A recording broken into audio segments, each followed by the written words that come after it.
What's up everyone, how are you all? Today we are back with another blazing Naruto story. What if Naruto's first kiss gave him the power to control time, but cost him his memories? If you enjoy, then please like, share and do comments. The first thing he was aware of was a wonderful, warm smell teasing his nose. It had a slight spice to it and drew him from the clutching grasp of sleep. Cinnamon. As the spicy sweet aroma pulled him further from slumber, his other senses began to wake up. His eyelids glowed red and he squeezed them shut against the bright sunlight he knew waited for him. A soft warmth ran the length of his body from his chin to his ankles. His arm was wrapped around whatever it was pressed against him, and something soft tickled his neck and jawline as he shifted his arm to pull the smooth soft thing closer to him. As he shifted, so did the thing, and something nudged between his ankles and pressed against the bottom of his calf. The movement dragged him farther from sleep and he squinted against the bright light streaming through the window. His eyes sluggishly adjusted to the golden light and he looked down into his arms as whatever it was he was holding shifted again. His nose was buried in what he could only assume was a mass of shiny black hair, tousled and hiding the face pressed against his bare chest. His mind immediately snapped to attention, and only years of shinobi training kept him from scrambling gracelessly from the bed in shock and surprise. His eyes darted around the room trying to gather information. He spotted a garish lamp sitting on a short bedside table on his partner's, the other side of the bed. Beyond that, the stretch of sky he could see through the window hinted at a beautiful day. Clothes lay scattered about the room, on the floor, the chair in the corner, and the chest of drawers against the wall opposite the foot of the bed, and he became abruptly aware that the only thing he was wearing was a bedsheet in this strange woman. His situation was becoming increasingly bleak, and he decided he had best make a hasty exit and figure out where the hell he was. With agonizing care, he slowly extracted his arm from under the woman's head and slipped his foot out from under her own. His back was to her and his feet had just hit the carpet when he heard a murmur behind him. His body locked up and he couldn't move. "Naruto," he heard as gentle fingers pressed into the small of his back. Like he had been electrocuted, the man leapt off the bed and spun to face his bedmate. What he saw and what his brain told him was in the realm of possibility were not agreeing. With his abrupt exit from the bed, the woman had startled from her relaxed position against the pillows.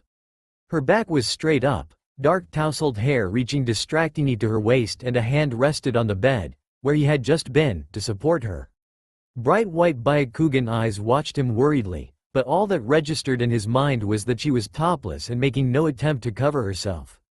Again, his brain snapped to attention like a rubber band, and he immediately turned on his heel to preserve some of her decency.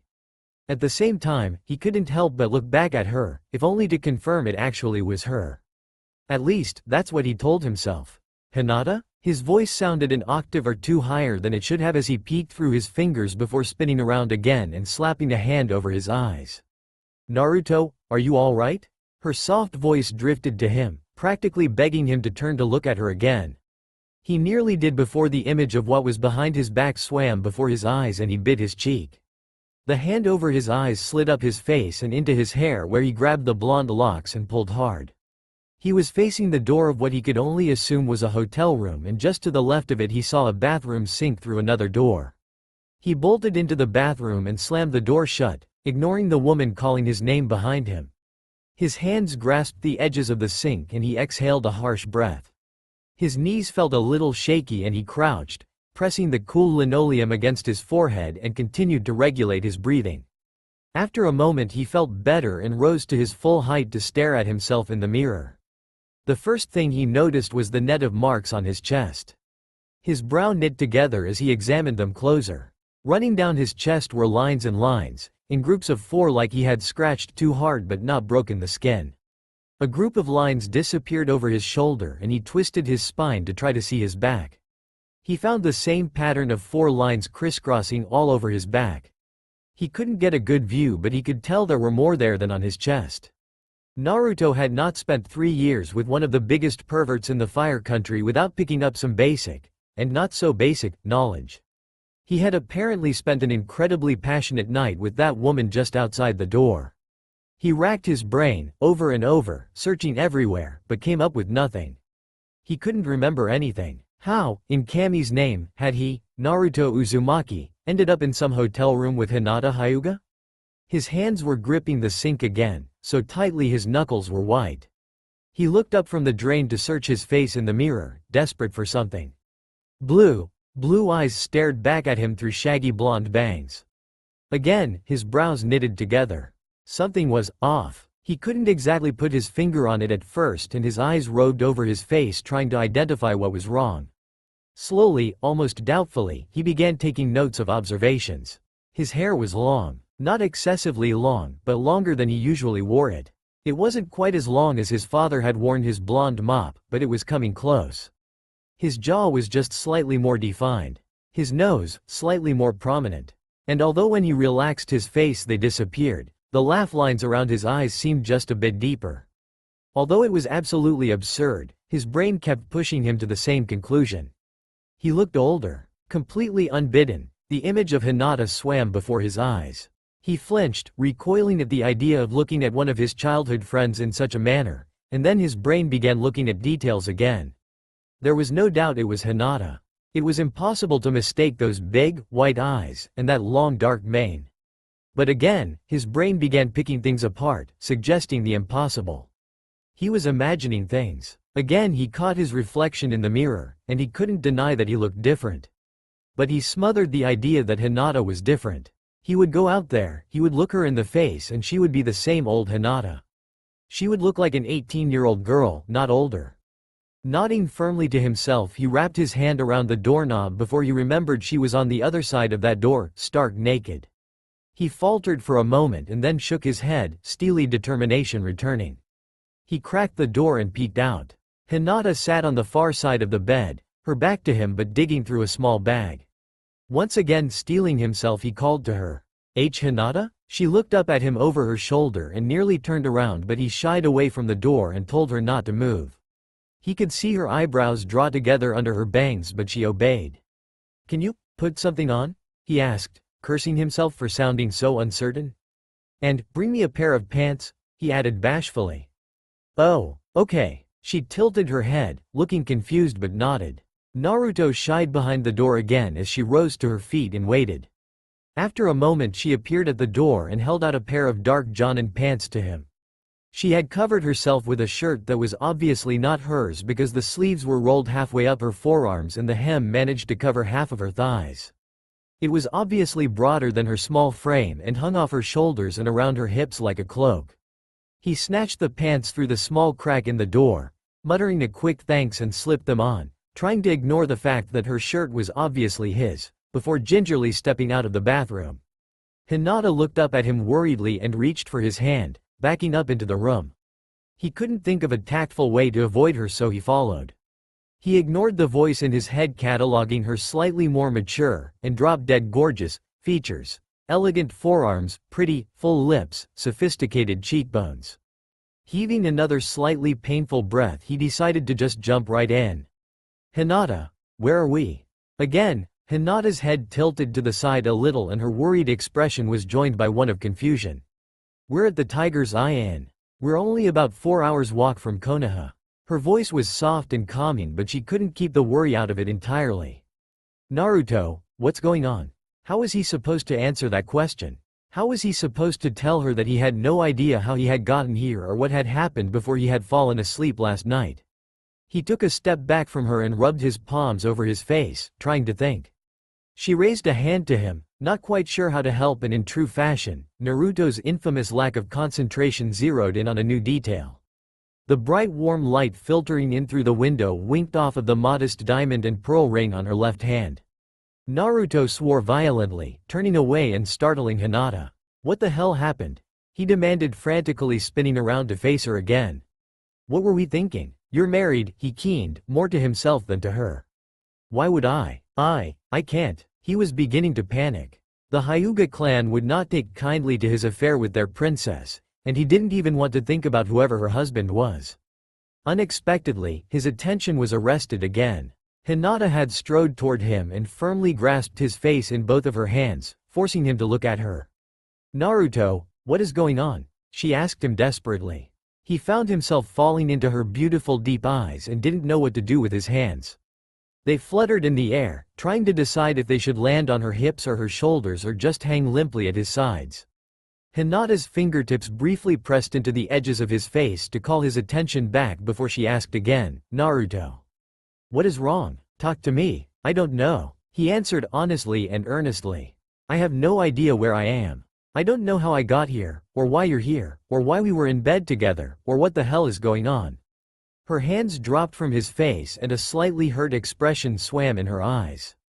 That's not funny, she told him, taking a step back. He looked at her helplessly, shaking his head.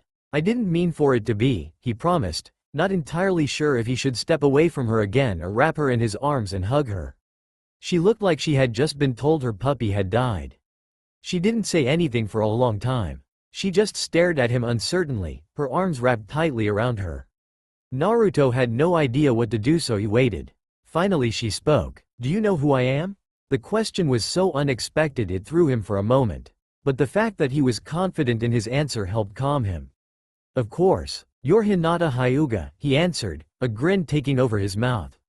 It faded when she continued to stare at him and dropped altogether when she slowly shook her head. Naruto, she began gently, again that concern washing over her face. I've been Hinata Uzumaki for the last 4 years. I only use my maiden name when I deal with clan matters. It was his turn to not say anything for a long time. What could he say in answer to that? Slowly, he began to shake his head, and for the first time he noticed a smooth platinum band around his ring finger, twinkling up at him merrily. He was only 18. That wasn't possible. And he told her, Hinata, 4 years ago, we were 14 years old. I wasn't even in the village 4 years ago. His stomach sank into his toes when she started shaking her head again. We were 19 4 years ago. Naruto, I know you remember this. We spent the last week celebrating our anniversary. You planned the whole thing. She looked desperate and confused and very, very hurt. He helplessly shook his head again. I don't remember any of that. I'm sorry. And he was. Watching the helplessness and confusion and fear play across her face twisted his gut violently. Her eyes pinched shut and she covered her face with both hands for a moment. Her shoulders lifted as she heaved in a big sigh and slowly released it before dropping her hands and looking back at him. Naruto, I need to talk to Kurama right now. Hinata's face was completely serious, and Naruto faltered for a moment. He hated to deny Hinata anything, especially right now when they had no idea what was going on but this. Hinata? He's changed, a lot, but he's still not very social, Naruto began before Hinata cut him off. I've met him before. That was the last thing Naruto expected to hear. He gaped at her, completely flabbergasted, but Hinata ignored his shock. Naruto, this is important. If he remembers anything, maybe he can figure out what happened to you. Naruto grimaced, trying to think of an excuse. He and Kurama were comrades now, friends even, but that didn't mean he was comfortable relinquishing control in front of Hinata. Kurama was not always inclined to be civil, even with Naruto. Hinata's resolute expression never wavered and Naruto accepted his fate. All right, I'll see if he'll talk, but I'm not making any promises. Hinata nodded and waited, staring at him intently. Taking a deep breath, Naruto retreated into his mind. Before him, a huge mass of coppery fur shifted slightly before going still. Naruto frowned and called Kurama's name but got no response. He tried again with little success. Hey, furball! Naruto yelled, trying to elicit any sort of reaction. A deep growl answered him and one rusty red eye squinted open to glare at him. It closed again and Kurama buried his nose in one of his tails. Go away, Naruto. I'm in the middle of a very well-deserved nap. Well-deserved? Naruto squawked. What the hell have you done to deserve a nap recently? Kurama growled at him again. You're the one that told me to give you and your mate some privacy. Naruto felt his ears burn as a blush flared in his cheeks at Kurama's implication. A moment later he realized the absurdity of being embarrassed in front of the demon sealed in his gut, and his temper flickered a bit. Look, could you just not be an ass for a few minutes? I need your help. Do you remember Hinata? Do you remember she's my wife? Kurama's eye cracked open again, but he made no other move. Naruto sighed wearily and said, Look, I woke up about a half hour ago next to a woman who claims to be my wife, and I don't remember ever having a relationship with her. Kurama raised his head and looked squarely at Naruto, his interest piqued. Hinata wants to talk with you. She thinks you might be able to figure something out. Will you talk to her? A sense of pleasure practically oozed off of Kurama at the prospect of a conversation with Hinata, setting Naruto on edge. "I would like nothing better than to chat with your mate," Kurama drawled, a lazy grin exhibiting his impressive fangs. Again, alarms rang in Naruto's better sense of judgment and he eyed the fox suspiciously. Kurama rolled his eyes, balancing his chin on one paw. "Relax, I'm not going to damage her," he assured. Much. When a Rasengan flickered to life in Naruto's hand, Kurama straightened up, his arms crossing at the wrists. "You are on edge, Kit. What's gotten you so out of sorts?" A seriousness had taken over Kurama now as he stared down at his host. "You've trusted me around her before and I've never hurt her. What's happened to you?" Naruto glared at Kurama for a moment longer before letting the Rasengan fizzle out. "I told you," he snarled, "I don't know what the hell is going on." "Will you behave?" "Impeccably," Kurama answered, acerbically, but seriously. It was always a bit of a shock when red eyes stared out at her from where blue usually was. Kurama shifted, passing his weight from foot to foot and his head tilted to the side a bit as he looked Hinata up and down, taking in every detail. It should have been unnerving being assessed by a demon, especially when she was wearing nothing but Naruto's shirt, but Hinata felt no malevolence from the creature residing in her husband. Kurama did this every time he talked to her. He checked her over, making sure she was physically healthy and that she was, if not happy, at least not upset. For reasons he had never revealed, Kurama liked Hinata, and he held a protectiveness and possessiveness for her that rivaled Naruto's own. Hinata guessed it had something to do with viewing her as a part of his pack, as Naruto had once described it. Kurama stalked toward her, a predatory smile that didn't really have any malice in it resting on his lips, showing an impressive set of incisors. When he was so close Hinata had to lean back to meet his eyes. He stopped but still leaned into her, his nose gently nuzzling into her ear. "It's been a while, mate," he murmured in a low purr. Again, where anyone else would have felt threatened, Hinata was unconcerned. Kurama was a demon, but he was a fox demon, and he had more than one aspect of the vulpine creature woven into his personality. His advance on her and his complete lack of personal boundaries was not meant to be ual or threatening. He, like Naruto, was simply an incredibly physical creature and he was greeting Hinata in a normal fashion. He called her mate simply because she was his host's mate, and aside from him, she was the closest Kurama had ever come to humans. After a moment Kurama pulled his face from hers, but did not step back. They had been standing chest to chest when he had leant into her and only a small sliver of space stood between them now. He stared down at her seriously and searched her face for a moment more before speaking. "Naruto said you wished to speak to me?" He raised an eyebrow idly, still teasing her a bit. Hinata ignored his teasing and nodded her head. "Do you have any idea what is going on? Do you know what could have caused him to lose his memory?" Kurama was shaking his head before her questions were fully out. "I wasn't even aware anything had happened.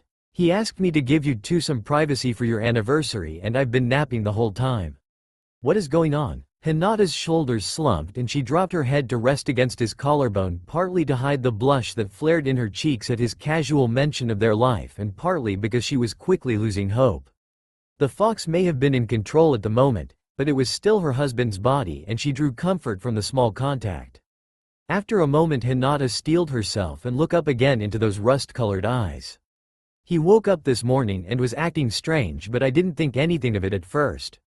Then he started asking questions like where we were and why and what we were doing together." Kurama's eyes narrowed as he listened to her patiently. "I think he thought we were having an affair. He truly doesn't remember you?" Kurama's voice was low and harsh, a growl rumbling under his words. "The boy has forgotten his own mate?" Hinata nearly stumbled away from him, shocked in the face of his anger. It felt like a physical heatwave rolling off of him and his eyes unfocused, staring at something she couldn't see as his mind worked furiously. Kurama turned away from her sharply, beginning to pace back and forth. "And your cub, what about him? Has Naruto forgotten him as well?" Kurama asked snappishly, looking to Hinata, his face twisted in an expression she couldn't quite name. "If he doesn't even remember our marriage, I doubt he remembers our son," Hinata reasoned softly. Kurama's pacing stopped, but instead of the anxious, energetic moving he now stood unnaturally still, not a single hair moving, as he glared at a wall. For nearly 3 minutes he did not move, just stared at the wall as he turned things over in his head, and Hinata began to get nervous. She had never seen Kurama this agitated before. Finally, after what felt like an eternity, Kurama slowly turned to face her, a deep frown on his face.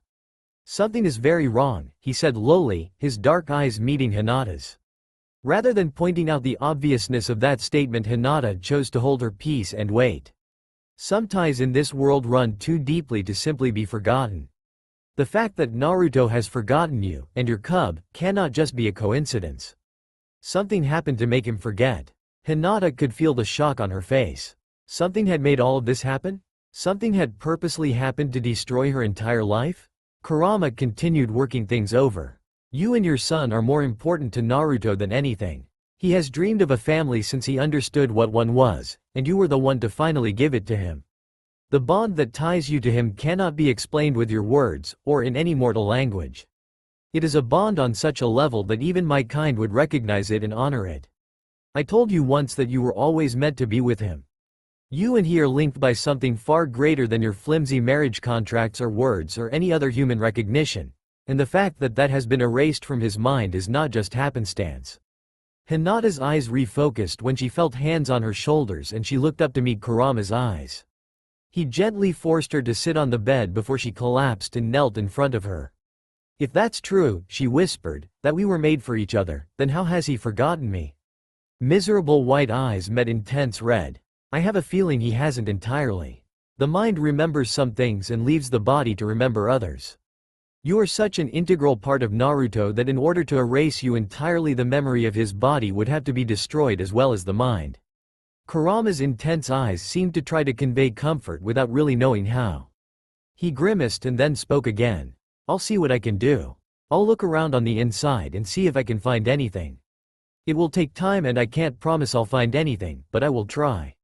Don't give up on him now, Hinata." It was one of the handful of times Kurama had called her by her name, and Hinata instantly felt a sense of calm wash over her. "He needs you now more than ever." Without another word, Kurama's eyes slid shut and opened to reveal bright azure. Naruto's eyes roamed her figure just as Kurama had, checking that she was all right before he asked, "What happened? Did he know anything?" Hinata gave him an odd look and Naruto explained. "The bastard blocked me. He wouldn't let me hear what you were talking about. He didn't have any answers. He'll look around and see if anything has changed on the inside, but he said he'll need time. We need to get back to the village," she told him certainly. "I don't know what has happened to you, but we need to get you to Tsunade." He wasn't about to object to that. Hinata flew around the room collecting personal effects and tossing them into the 2 bags against the wall, and within 10 minutes they were on the road speeding toward Konoha. Hinata hurried him through the village to the hospital, not wasting time to stop at home and drop off their bags. She needed Tsunade or Sakura to figure out what was wrong with her husband immediately. She led him to the front desk of the hospital and was about to ask if Tsunade or Sakura were in when the pink-haired medic herself slipped behind the desk and began organizing a file. "Sakura," Hinata exclaimed, relieved. The medic looked up, surprised for a moment, and then a smile slipped across her face. "Hey, Hinata, Naruto. Welcome home you two. We didn't expect you until later this afternoon." She quickly stepped out from behind the desk and wrapped Hinata in a warm hug. She was about to do the same thing to Naruto but was stalled by Hinata. "We need your help." When Sakura gave her a confused look, Hinata elaborated. "Something happened to Naruto." Sakura's green eyes shot to the blonde standing next to her sheepishly, but Hinata cut her off again. "We aren't entirely sure what's going on. Can we go somewhere more private?" Sakura led them up the stairs to the 3rd floor and down the hall. She was about to let them into her office when Tsunade stepped out of a room and spotted her favorite shinobi. She greeted them cheerily but took note of the oddly shy way Naruto was holding himself and asked if everything was okay. "Naruto seems to have lost his memory," Hinata told her haltingly. Tsunade's sharp eyes whipped to Naruto and he shrugged at her sheepishly. "We don't know how it happened or why, but he woke up this morning and had no idea what was going on. Could you give him an examination?" Tsunade gave the worried young woman a warm smile and began ushering Naruto down the hall. "Of course, Hinata. We'll get this sorted out." Sakura made to follow but was once again stopped by Hinata. "Sakura, I need your help with something else." 2 hours later, Hinata stood against the wall outside an examination room. She couldn't help nervously wringing her hands, no matter how many times Sakura told her everything would be okay. Her fingers fretfully twisted her wedding ring on her finger. After what seemed like an age, Tsunade stepped out of the room, shouting back at Naruto to stay put. "Sakura, could you go distract him while I talk to Hinata?" she asked wearily. Her young prodigy nodded and shot Hinata another comforting smile before pushing off from the wall and slipping into the room. Tsunade turned back to Hinata once the door was closed. "You were right, a part of his memory is missing." Only years of Hyuga upbringing kept Hinata from crumpling against the wall. He doesn't seem to have even a shred of memory from about the last 5 years or so. He remembers the war ending and coming home for a bit, but that's it, Tsunade continued. "Is there any reason this might have happened? Did he have any accidents? Bump his head while you two were traveling?" Hinata was already shaking her head before the first question was fully out. "No," she said earnestly, "nothing happened. We just visited Waterfall. He didn't even train, he never hit his head, he wasn't sick. He just woke up this morning completely confused. I think he thought we were having an affair or something. He started panicking when he noticed my wedding ring. I spoke to Kurama this morning, and as far as I can tell, whatever happened to Naruto hasn't affected him. He remembered me, he asked about Jiraiya, he wasn't confused about where we were or anything. He had no idea what could have happened, and he promised to try to find something, but he said it will take time." "He doesn't remember anything in the last 5 years?" she asked desperately. Tsunade frowned and shook her head. "No, nothing. He kept asking me if I was sure you two were married. He wouldn't shut up until I told him I had been at the shrine and witnessed the whole thing." Hinata's head sagged forward. Her fingers slipped up under her bangs and pulled them back from her brow, tugging gently. "What am I supposed to tell Jiraiya?" she asked herself weakly. Before she could even begin to search for an answer, the door to Naruto's room slammed open and he came storming out, shaking Sakura off and turning to yell at the Hokage. However, before he could get very far, everyone's attention was turned down to the end of the hall. "Mama!" At the top of the stairs stood a blonde toddler. He was waving frantically, and when Hinata turned to look, he dashed forward as fast as his little legs could carry him. With the boundless confidence only young children have, the little blonde boy reached Hinata and literally hurled his small body into her arms. She caught him, just barely, and lifted him to her hip, brushing bright blonde hair out of bright blue eyes. "Jiraiya, what are you doing here?" she asked him softly. She was acutely aware of Naruto's shocked eyes on her and braced herself. "Kurenai and Sammy brought me to see Kiba and Maru," he informed her in an excited shout. A stubby finger pointed back at the staircase where Kurenai Yuhi and her daughter Asami were slowly walking toward the group. "Why are you here, Mama? Kurenai said you and Papa wouldn't be home till night." "Hi, Papa," he said, waving happily to Naruto over Hinata's shoulder. Panic gripped Hinata again as her eyes shot to Naruto, worried how he would react. The shock on his face was still obvious and he didn't seem capable of tearing his eyes away from the toddler, but he cracked a small smile and gave a little wave back. "Excuse me for a minute," she said timidly before briskly walking away from the group, her son still in her arms. Again he waved over her shoulder at everyone and softly said a half-hearted, "Bye-bye, Papa." Hinata turned the corner and then gently lowered Jiraiya to the ground and crouched down to his level. Before she could say anything, the toddler asked, "Why'd we leave Papa?" "I want a hug," he told her timidly. Hinata closed her eyes briefly, trying to ignore the sound of her heart breaking, and gently smoothed down Jiraiya's wild golden spikes. "I know, Froggy," she told him gently. Jiraiya peeked up at her through his bangs. The boy was practically Naruto's doppelganger, loud, bright, personality and all, right up until he thought he had done something wrong and was in trouble. Then he let loose every ounce of Hinata's timidity he could have possibly inherited. "But Papa's not feeling too good right now." Jiraiya's bright blue eyes widened, almost comically, and his little mouth popped open. "What's wrong with I am?" he asked, stepping closer to his mother and fidgeting restlessly. Her mouth twisted into a grimace that she tried to turn into a smile, but she wasn't sure how successful it really was. "We're not really sure. That's why he's here to see Lady Tsunade and Sakura. They're going to make him all better, okay?" Jiraiya nodded quickly and smiled at his mother happily. "Don't worry, Mama. Nade and Sakura'll make Papa better, and Then he can come home with us, he consoled sagely, taking extra care over Sakura's name. Hinata tried for a smile again, with a bit more success, and scooped her toddler up in her arms, hugging him tightly. When she rounded the corner again, only Tsunade, Kurenai, and Asami were waiting for her. As she walked back down the hallway, Hinata caught sight of the clock on the wall and wilted a bit. Lady Tsunade filled me in, Kurenai said when Hinata was close enough. She stepped forward and wrapped her old student and the toddler in a warm hug for a moment before stepping back. Kurenai-sensei, I hate to ask, but could you watch Jiraiya for a bit longer? Hinata pleaded. Naruto and I were hoping to be home an hour ago at the latest because I had a meeting with the elders that started 15 minutes ago. Kurenai wordlessly held her hands out to take the toddler and Tsunade waved Hinata away. Go on, there's not much you can do here anyway. I want to keep Naruto here and run some tests, see if we can find anything. Come back after your meeting and we'll figure out what to do then. So with a warm pat on the shoulder, Hinata was shooed out of the hospital. A deep exhaustion seemed to have settled into Hinata's very bones. She wanted nothing more than to crawl into bed with her husband on one side and her son on the other and just forget everything, but that wasn't possible. Even if Naruto's memory somehow reappeared, she still had to make it through this council meeting, and being a half-hour late she knew the elders would not be pleased. Bracing herself, Hinata slid open the door and slipped inside. Immediately every eye in the room was on her and she had to force herself not to cringe away from some of the not so subtly concealed glares. Holding her back and shoulders straight, Hinata marched to her place at her father's side.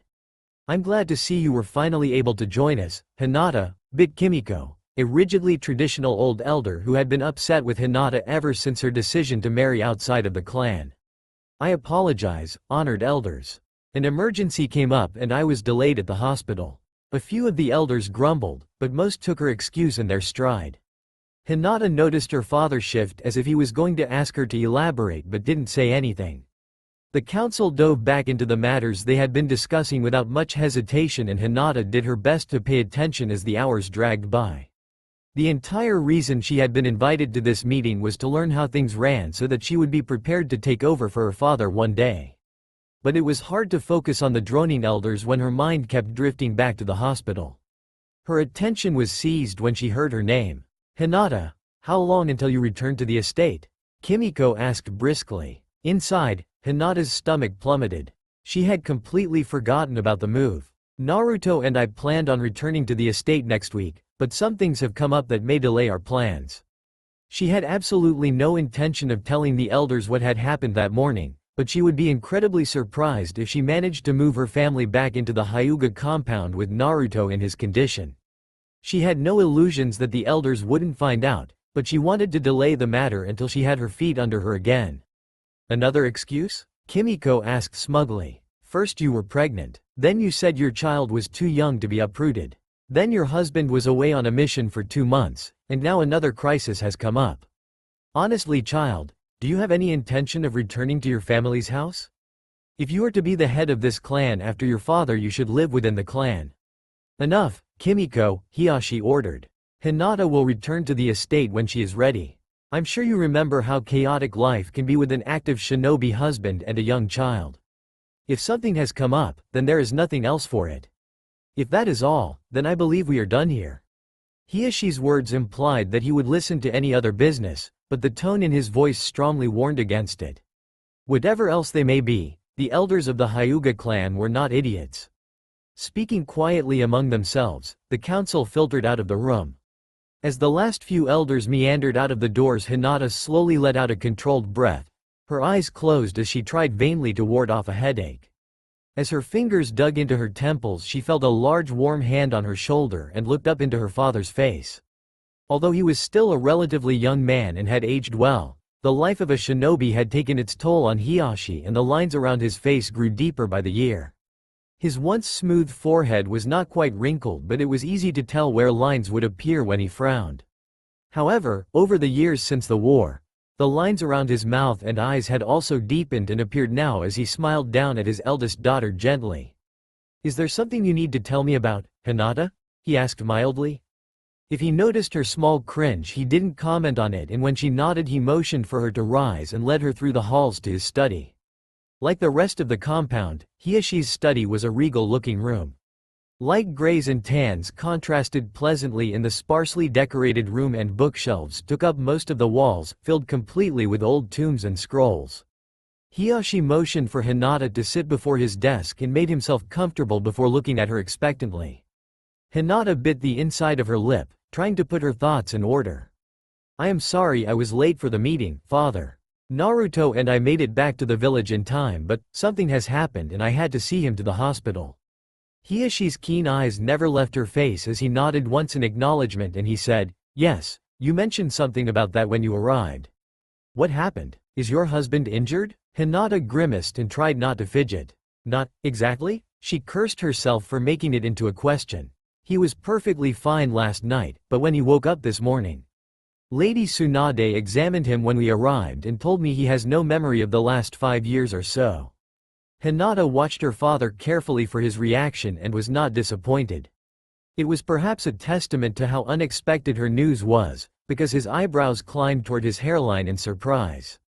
"The two of you were barely even courting 5 years ago." Hiyoshi's voice was soft and gentle, but it still pounded into Hinata like a war hammer. She grimaced again. "He doesn't remember that. I did not have much time to speak to Lady Tsunade before I had to leave for the meeting, but she told me that he only remembers the war ending and coming back to the village for a short time. He and I did not begin courting until after he had returned from the other villages a year after the war ended." Hinata was relying heavily on her upbringing to remain calm and concise as she explained what she knew to her father, but it was becoming increasingly difficult to stave off the panic she felt. She wanted nothing more than to run back to the hospital and hope the Hokage would have more information for her, but she needed to clear things up with her father first. Hinata could see the gears turning in her father's head as he thought over the situation. Finally he seemed to come to a decision and looked up at her again. "We should wait before making any decisions until we know more. I will accompany you back to the hospital and we will see if there is anything else for Lady Tsunade to tell us, and then we will form a plan." Hiyoshi's voice was all business, and although it would have seemed detached and clinical to most, Hinata took comfort in the familiarity of it. As he made to rise from his seat, though, she motioned for him to wait. "There's more." She absolutely dreaded making this situation worse, but she couldn't tell her husband at the moment, so her father was the next best thing. "I'm pregnant again." If she thought she had surprised her father before, it was nothing compared to the shock on his face this time. "Hinata," he whispered, sympathy and sadness she rarely heard from him apparent in his voice. He searched for something to say and finally asked, "Had you told him?" Hinata shook her head and looked at the floor. "We decided we wanted to try for another child a few months ago, but I didn't suspect anything until after we had left last week. When Lady Tsunade was examining Naruto, I asked Sakura to check and she confirmed my suspicions. I want to be happy for this and on some level want him, but I can't help but worry how this will complicate things even more." "Where is Jiraiya?" her father asked, turning the attention to her son. "Kurenai-sensei was watching him while Naruto and I were away. She has him now, but I can't ask her to keep him any longer now that Naruto and I are back. He saw us at the hospital and he'll be impossible until we bring him home, but I don't know what to do. I can't tell him his own father has no idea who he is." The panic from before began to bubble up from her stomach again, and before she knew it, her father was kneeling before her, his hands on her shoulders, looking her in the eye.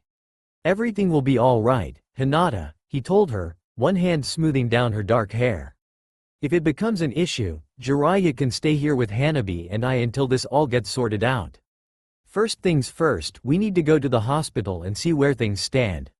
Taking comfort in her father's calm confidence, Hinata nodded, wiped away the few tears that had escaped her eyes and followed him out of the compound.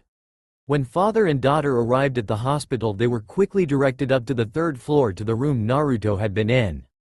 As they walked down the hall, indistinct shouting could be heard from the direction they were headed before it cut off abruptly. Hiyoshi rapped on the door twice and waited for an answer before he preceded Hinata into the room. Naruto stood on the opposite side of the room, his face twisted up in a frown and glaring at Tsunade when they entered.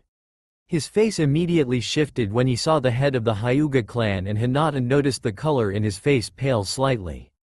She wanted to run to him and wrap her arms around him but held herself back.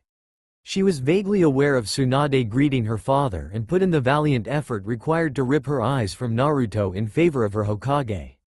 Tsunade ordered Naruto to wait there and ushered the newcomers out of the room and into the hallway again. Hiyashi waited patiently as Tsunade updated them on what she had found, but Hinata couldn't stop shifting restlessly.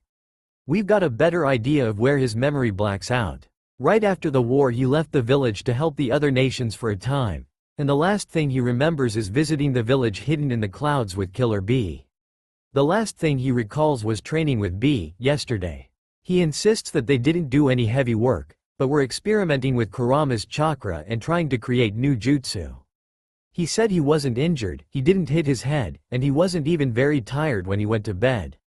Tsunade reeled out the facts in a business-like fashion all experienced doctors have. Physically, he's fine. There's no reason to believe he has a concussion or anything that hints at where this came from. Hinata wanted to ask if Kurama had found anything yet but knew it was too soon to expect results and was relieved when her father took charge and began asking questions. She was about at her wits' end. So what is our next step?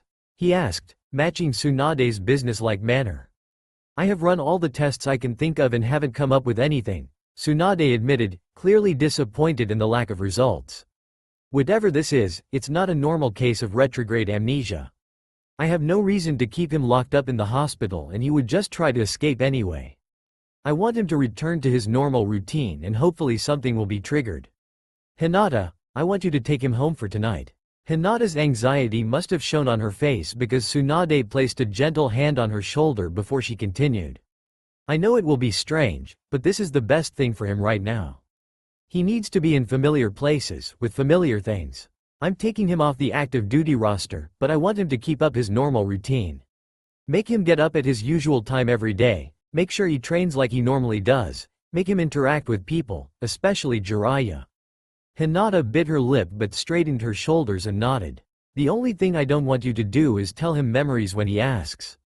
Hinata felt her eyebrows knit together as she asked, why not? Tsunade sighed and placed her hands on her hips. I don't want to risk tampering with anything. If we start telling him things that have happened in detail he may just take what we say and fill it in. It won't really be getting anything back and then if things do come back he won't know what is real and what isn't. I'd rather he just remember things on his own. You can tell him basics, like that you two are married, and Jiraiya's birthday and where the silverware is, but don't tell him specifics like what happened on your first date or anything. Hinata nodded her understanding and then she was ushered back into the room. Naruto was leaning sullenly against the window sill, his arms crossed over his chest unhappily when they came back in. Well? He asked Tsunade darkly, not moving from his position. Don't take that tone with me, brat, I'm trying to fix you. Naruto looked suitably chastised as Tsunade continued. You're going home for tonight. Hinata is going to help you get back into your normal routine and with any luck, something will jog your memory. I want you back at the hospital in a week to see if you make any progress, and from there we'll look into other options. For now, you're released. Tsunade turned, gave Hinata one last encouraging smile and then left. Naruto shifted uncomfortably, his eyes moving between Hinata and her father for a moment before Hiyashi spoke. You two had better head home. I believe you have some unpacking to do, Hinata. He is to stay in a familiar place for the time being and moving back into the compound is not an option for the foreseeable future. Hinata nodded and moved to the corner to gather the dusty traveling bags she had left that morning, vividly aware of Naruto's eyes following her. I'll have to stop at Kurenai-sensei's house to pick up Jiraiya. I'll get him, her father offered, interrupting her smoothly. You two go home and I'll bring him along. Hiyashi helped her pick up the second bag, reluctantly leaving it in her hands and then left after Tsunade, not even glancing at Naruto. Bracing herself, Hinata turned to face her husband tentatively. She felt like she was 12 years old all over again and couldn't think of what to say. Before she could say anything he was in front of her, tugging the bags out of her fingers and off her shoulder. I'll get those, you just lead the way. A moment of stunned silence answered him before Hinata shook her head and led the way out of the hospital. Naruto followed Hinata through unfamiliar streets. The sun was just about to set and it lit up the Hokage faces brilliantly. Naruto tried to use the mountain to stay oriented as he took in the village.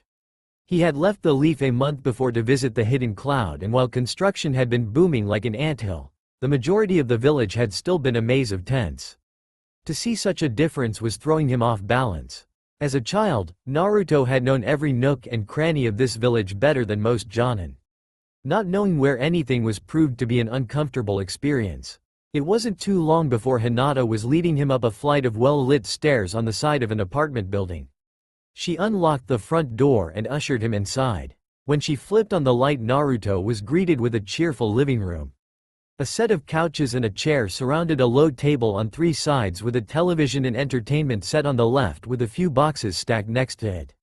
A large archway branched off to his right and led to a shadowy kitchen.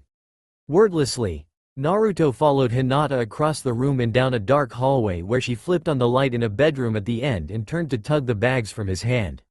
He watched, not sure what to do with himself as she set the bags down at the foot of a large bed against the opposite wall and turned to him.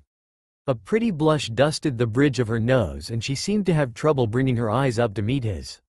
"Would you like dinner?" she offered uncertainly. "We skipped breakfast this morning and I doubt you've had time to eat all day."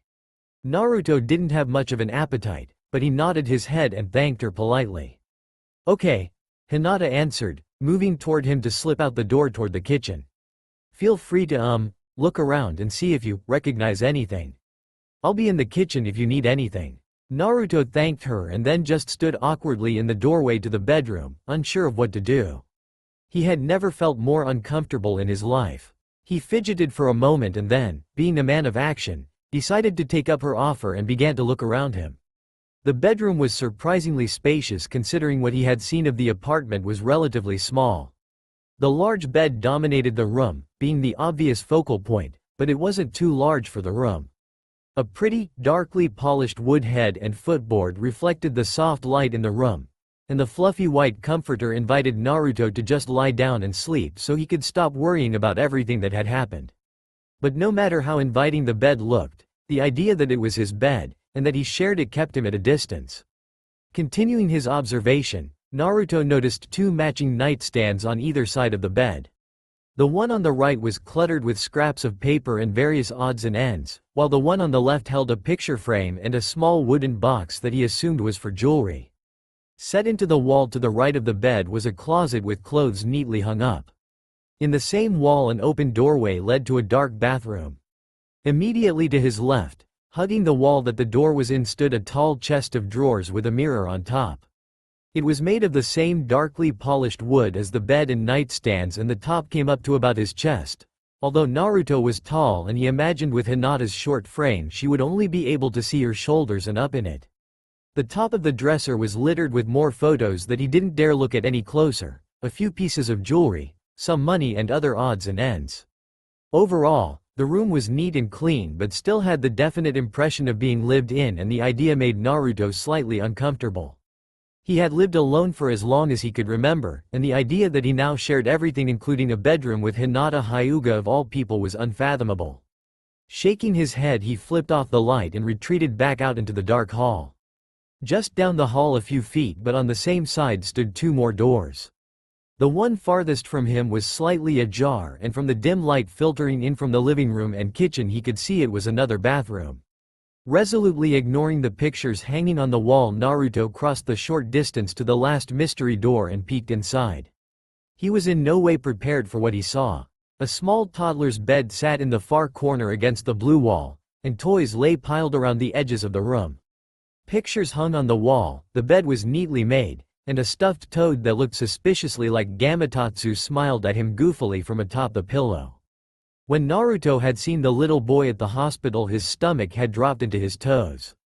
There was no denying the toddler looked exactly like him. For as long as he could remember, Naruto had wanted a family and the sight of Hinata holding that blonde little boy who could only ever be his son had cut straight to his heart. Naruto couldn't lie to himself and try to say that he didn't want it. In fact, he knew he wanted it very, very badly. But he was not ready for this. Waking up to a naked woman in his arms had been an inconceivable shock all on its own. Finding out that not only was that naked woman Hinata, but he was married to her, and they had a son together was, well, Naruto wasn't sure he knew the words to describe it. Impossible? Astonishing? Exhilarating? Terrifying? Naruto didn't even know how to act around Hinata, a girl he had known since childhood. He was at a complete loss as to how he would deal with a child he had never met but expected him to act as his father. Naruto knew nothing about being a father, for Kami's sake. He was an orphan. His thoughts tumbled over one another in his head as he once again turned off the light and fled the scene. He peeked around the corner into the kitchen and saw Hinata. She was leaning against the counter by the stove. Something bubbled merrily in a pot and a delicious scent reached his nose, but Naruto couldn't focus on anything but the woman slouched against the counter. The heels of her palms were digging into her eyes, her fingers tangled in her dark bangs. Her shoulders sagged and Naruto doubted that he had ever seen her more exhausted and defeated than in that moment as her shoulders shook with a shuddering breath. Naruto would be the first to admit that he did not know Hinata well. They were friends, of course, but he knew virtually nothing about her. He could vividly remember her next to him during the war. Her palm on his cheek had brought him back to himself this morning and reminded him of when she had slapped him when he had nearly given up against Madara after Neji's death. He knew she was strong, and an incredible kunoichi with a dangerous style that contrasted stunningly with her quiet nature. But as a person, he knew very little of her. His mind drifted back to a few days ago, years, now, he amended. Kurama had offered to show him something. Memories of when he had lost control. Naruto never remembered anything when he lost control to the fox, until, of course, he had been tamed. Kurama had offered to show him what had happened those few times, but Naruto had shied away.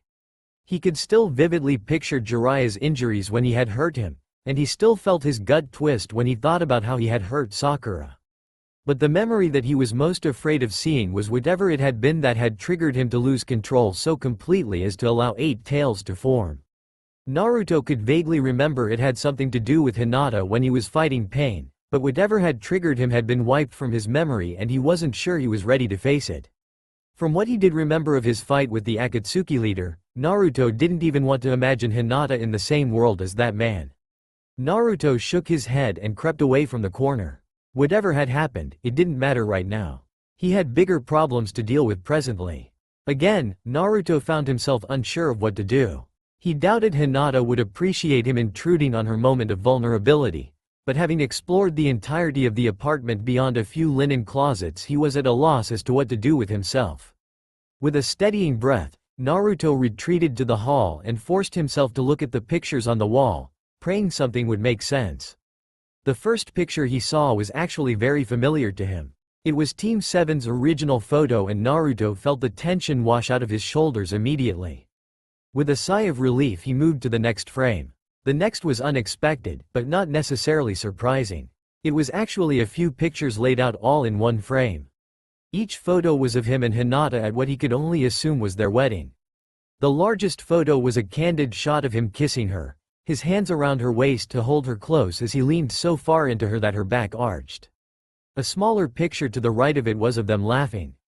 He had never seen Hinata so animated before. Her head was titled back in a laugh, her eyes shut tight and her mouth was open in a 1,000-watt smile.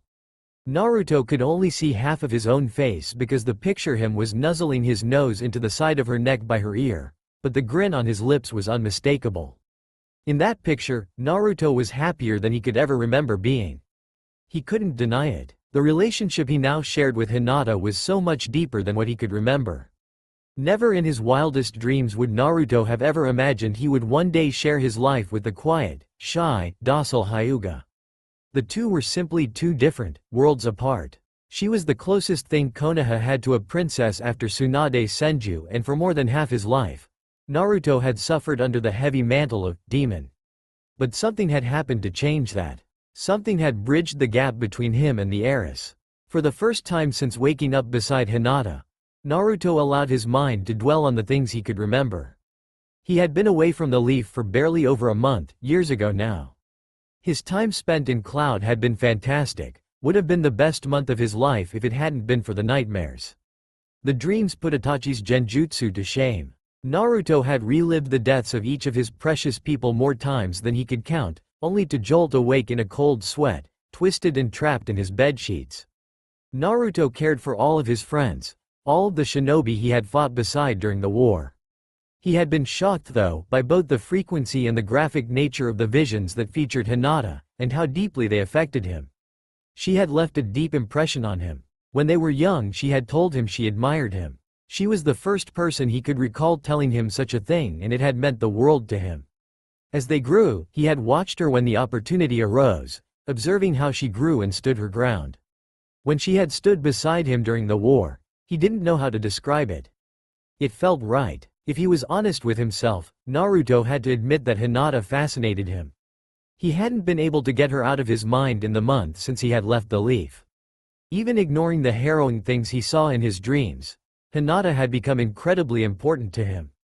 A week ago, Naruto had been puzzling over what his new fascination could one day lead to. Now he was standing at that result, in an apartment he evidently shared with her, looking at pictures of their wedding. He felt an ache in his chest as he turned away from the photos. He looked incredibly happy. There was an entire history, a relationship, a life, and he couldn't remember any of it. Naruto tried to shake it off and glanced at the next picture and almost regretted it. The picture was of him, laughing and waving at the camera, and in his arms was that little blonde boy again. He looked slightly confused, but was following his father's example and waving at the camera as well, one arm hooked over Naruto's shoulder to keep his balance. If Naruto had required any more proof that Hinata's little boy was his son, this was it. Actual proof that Naruto had memories with that beautifully perfect little boy. He looked maybe a year old, and Naruto wanted more than ever to just remember. He wanted to remember that little boy and holding him and laughing with him and playing in. Naruto? Naruto jumped a bit and whipped around to face Hinata. She leaned against the wall at the end of the hallway, looking at him gently, if a bit shyly. She seemed to have wrestled her emotions into place because the broken woman he had spied in the kitchen was gone. In her place stood familiar, timidly confident Hinata. "Dinner is ready," she told him softly. Yeah, okay. Great," he sputtered, trying to push enthusiasm into his voice instead of feeling like he had just been caught doing something wrong or weird. Hinata gave him a small smile before turning away and leading him into the kitchen. On the table were two place settings carefully laid out, and when Naruto stepped up to the table his heart leapt. Ramen. Real deal, bona fide, homemade ramen. The appetite Naruto had doubted before was instantly at the front of his mind, and he and Hinata sat down quickly. He thanked her for the food and then dug into what was possibly the most delicious bowl of ramen he had ever tasted. Ichiraku ramen was incredible ramen. In fact, for most of his life, Naruto had sworn it was the best ramen in the world. As he slurped noodles into his mouth, he amended that statement. This ramen was indescribable. He inhaled his first bowl and Hinata quickly motioned for him to help himself to more, a small smile on her face. He controlled himself a bit with his second bowl. Instead of inhaling it, he merely scarfed it. But he did notice that Hinata wasn't really eating much. She sat across from him, her chopsticks slowly swirling the noodles around and only taking a small bite every once in a while. Although the pot in the middle of the table called to him, Naruto set his chopsticks down after his second bowl and looked at the young woman across from him. "Hey, Hinata?" he asked quietly, suddenly feeling shy and timid again. What was it about her that made him feel so small? She immediately looked up at him expectantly, her incredible pearly eyes completely focused on him. He wasn't sure how to continue, slightly disarmed by her attentive gaze, but forged ahead anyway. "I'm still really lost. Can I, maybe, ask some questions?" Hinata's open face showed surprise for a moment before she nodded quickly and said, "Of course. Ask anything." She faltered for a moment and then continued. "Lady Tsunade asked that I not tell you some things. She doesn't want me to fill in memories for you because it might confuse you more if your memory does come back. But I'll try to answer your questions." Naruto nodded, a bit disappointed. "No memories, huh? All right, something easy, then. Exactly, how old am I?" he asked, and found himself surprisingly afraid of the answer. "You turned 23 5 months ago," she answered promptly. Naruto was becoming increasingly more familiar with the uncomfortable feeling like he'd just been hit by a chidori. He was 23? How could he possibly be 23? He really was missing 5 years of his life. He sat for a few moments, trying to wrap his head around the concept before he simply let it go. He could dwell on it later. Information now. When did we? Again, Naruto was finding it incredibly difficult to get his question out of his mouth because he was terrified of what the answer would be. He tried again. How long have we been married? A bittersweet smile settled on Hinata's lips as one hand idly played with a chopstick. 4 years and 3 days. At Naruto's startled expression she blushed deeply and dropped her eyes to the table, the fingers of her left hand fiddling with the ring there.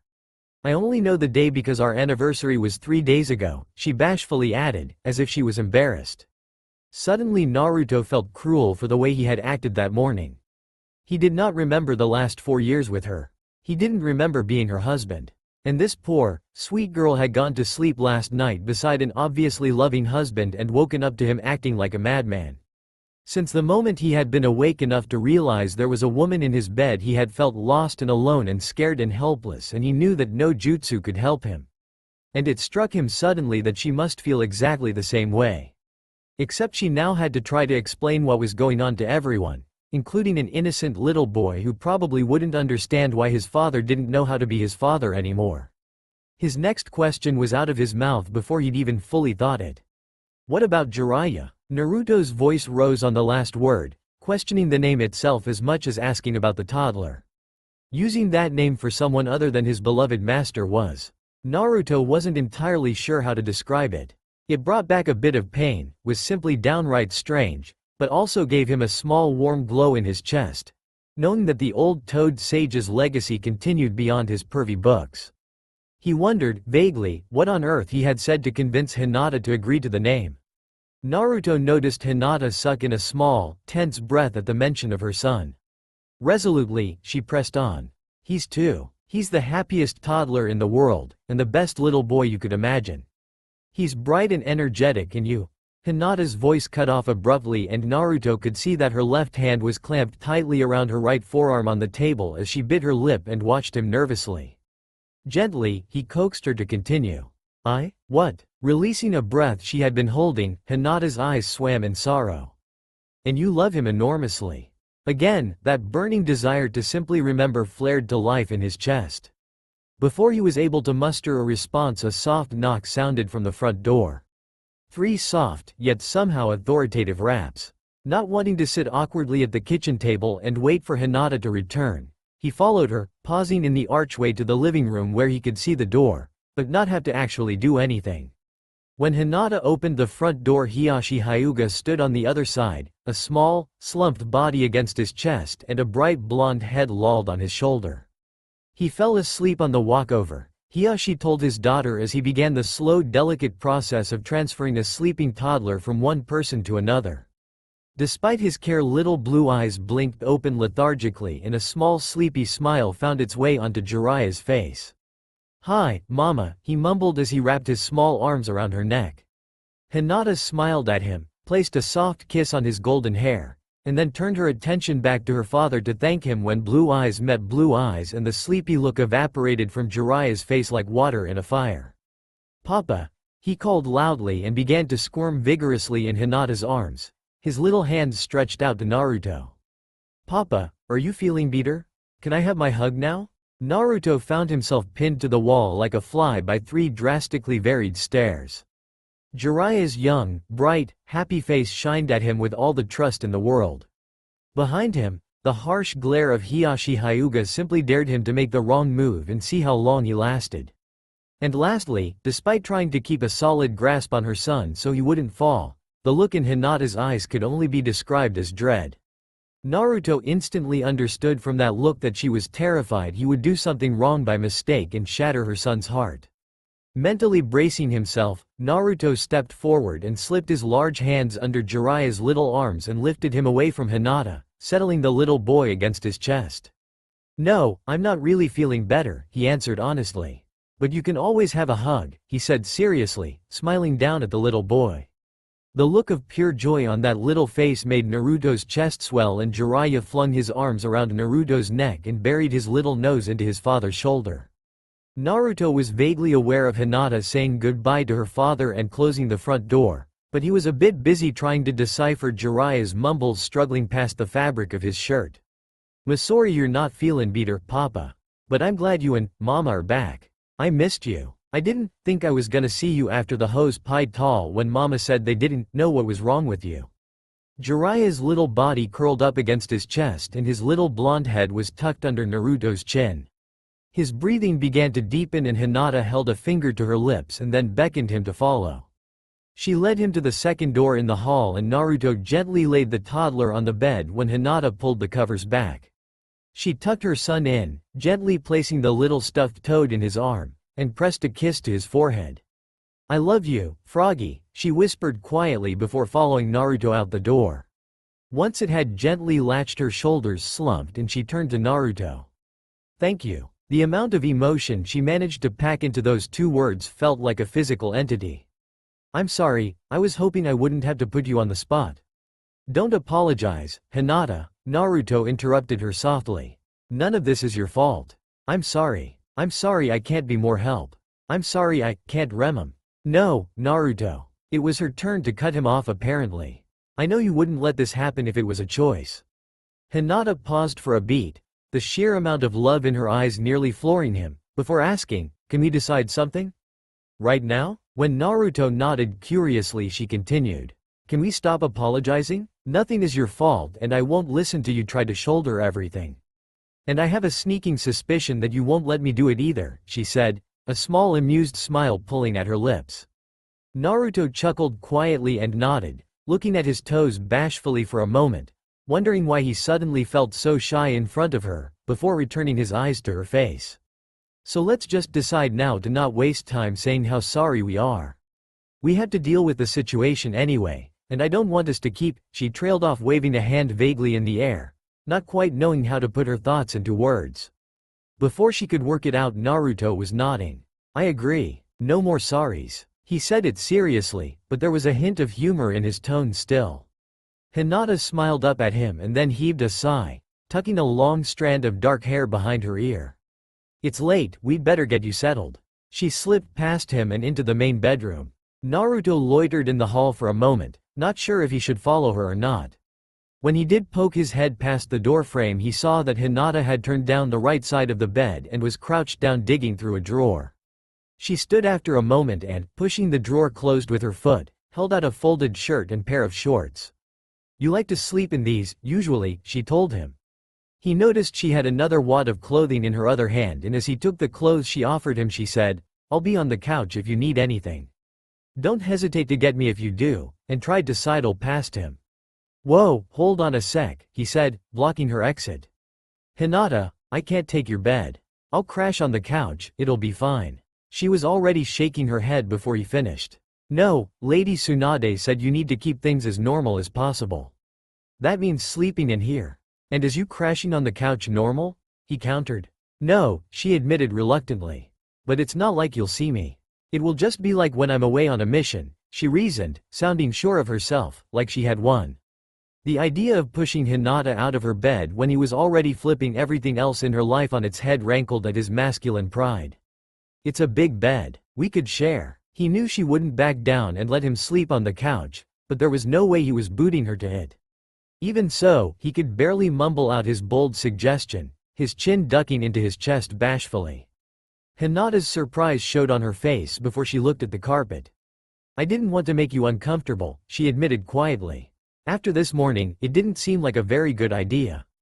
Naruto shrugged, hoping he came across as casually as he intended. "It's not a big deal. I was just startled this morning. Besides, I think Jiraiya waking up and finding his mother on the couch would raise some difficult questions."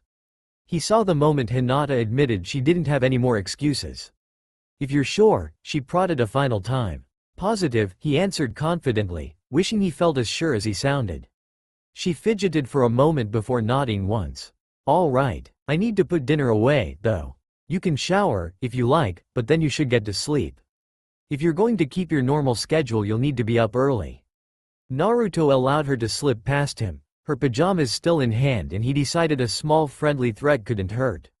"Okay, but if I wake up tomorrow and you're on the couch, you'll be in serious trouble," he said, a warning finger pointed at her.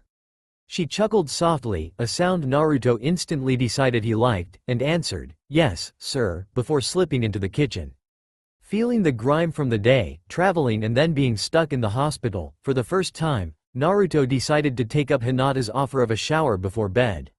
Stepping into the bathroom, Naruto found a pair of fluffy, burnt orange-colored towels hanging on hooks by the tub. He turned the shower on to let the water heat up and then quickly undressed. As he was about to step under the water, Naruto's eyes caught sight of the platinum band on his finger. He considered the ring for a moment before gently working it off his finger and setting it on the sink. He showered quickly, trying not to dwell on the fact that the manly shampoo and body wash, both half empty, were obviously his and, like everything else, had been carrying on so innocently before 5 years of his life decided to take a leave of absence. After he had stepped out of the water and shrugged into the pajamas, Naruto once again considered the wedding ring innocently staring up at him. He gently picked it up, examining it closely. A simple platinum band with a frosted ring around the middle. It was obviously well cared for, not a single scratch, and when Naruto's eyes were dragged to his hand he found a pale tan line on his finger where the band usually sat. Naruto had always been tan, but a slightly paler ring of skin circled the base of his ring finger. He debated for a moment whether or not he should continue to wear the ring. It was his, obviously, and he clearly wore it often, but Naruto could not even remember that this ring had existed, let alone the vows he had made when he had taken it. But it was a tie to his old life, he reasoned, and with the hope that, eventually, he would get that life back, Naruto slipped the ring on his finger before leaving the bathroom. He had been right before, about the bed. This bed was awesome. It wasn't until he had sunken into the soft mattress that he realized just how exhausted he was. He stretched widely, flexing his fingers above his head and his toes under the comforter and pressed his head down into the soft pillow before letting his body go completely limp. He listened carefully to the quiet noise coming from the kitchen. He was not going to let Hinata sleep on the couch. If that meant he had to drag her into the bedroom, then so be it. It turned out force wasn't needed. Hinata returned to the room, already dressed in her pajamas, a pair of long soft pants and a tank top, and tossed her dirty clothes into the hamper in the bathroom. She flipped off the light and then quietly slipped across the room to the other side of the bed and crawled in. By some unspoken consent the two lay at the extreme ends of the bed, leaving plenty of space between them. Naruto tried to relax his tense body, vividly aware that one of his childhood friends was sharing the same blanket. He was only 2 feet to his left. An incredibly gorgeous childhood friend he had somehow managed to miss up until this morning. Ignoring the snickering in his head that sounded suspiciously like a toad sage, Naruto rolled over, his back to Hinata, and tried to fall asleep. The next morning Naruto was very abruptly woken when the bedroom door flew open, banged against the wall, and a small hand wrapped around his fingers and began tugging incessantly. Aside from the determined toddler, the first thing Naruto noticed was that he had once again woken up wrapped around Hinata. Sometime during the night he had crept over to her side of the bed and nestled up against her back. His body spooned against hers with an arm around her waist, one under her head again, and his nose tucked into her hair just like the previous morning. Every part of his body except the arm tucked under her head flinched away from her and he could feel his ears burn. And Jiraiya was still tugging on his hand. The kid was shouting something about breakfast, and when Hinata sat up she shooed him out of the room, promising to follow. Naruto sat up and rubbed the back of his neck sheepishly. "Sorry, Hinata, I didn't mean to maul you like that." She shrugged and smiled sweetly at him. "It's fine. In fact, it's a bit comforting to know that you remember me on some level, even if it is just unconsciously." Her unexpectedly cavalier attitude about the situation surprised Naruto. The blushing, stammering, awkward Hinata he remembered was nowhere to be found. "Ma," Jiraiya called impatiently from the kitchen, banging something on the table. Hinata's quiet laugh bubbled up as she rose from the bed and slipped out of the room. Her face appeared around the doorframe again, her long hair hanging down past her shoulder, and she said, "Besides, I thought we'd agreed to stop apologizing." Before Naruto could think of an answer she had disappeared again. Oh yes, this Hinata was another animal altogether different. Letting air whoosh out of his lungs, Naruto fell back against the pillows and dug his knuckles into his eyes. He wondered for a moment how often this scene had played out in the mornings over the past 2 years. It had a routine feeling to it, but in a good, comfortable way.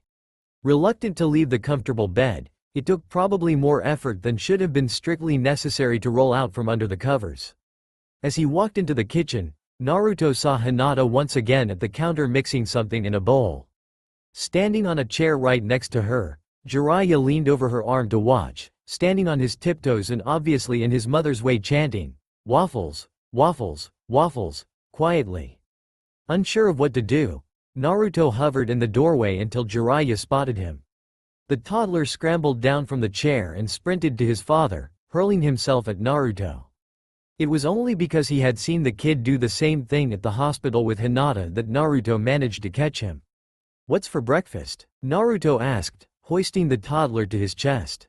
Once again, Naruto felt completely out of his depth holding this toddler that looked so much like him. Although he loved kids and had always wanted children of his own, to literally have one hurled into his arms was something no one could prepare themselves for. Luckily, Jiraiya was completely unaware of the worries that plagued his father. Jiraiya threw his hands into the air as he shouted, "Waffles!" and proceeded to attempt a strange little jig in Naruto's arms. Naruto entertained Jiraiya while Hinata cooked, and soon enough the little family was sitting down to eat. "So, what's on the schedule for today?" Naruto asked before taking a bite of his waffle. Hinata looked over at him briefly as she tried to keep Jiraiya as clean as possible while he ate. Well, you usually train for a few hours if you don't have a mission." Naruto nodded as he chewed and swallowed. That sounded like him, training every chance he got. At least some things hadn't changed. "Is there anyone I usually train with, or a particular spot I work at?" he asked before taking another bite. Hinata thought for a moment before answering.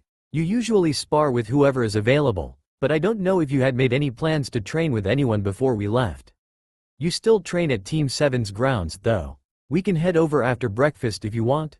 Naruto nodded and then really tucked into his breakfast with the same enthusiasm as Jiraiya.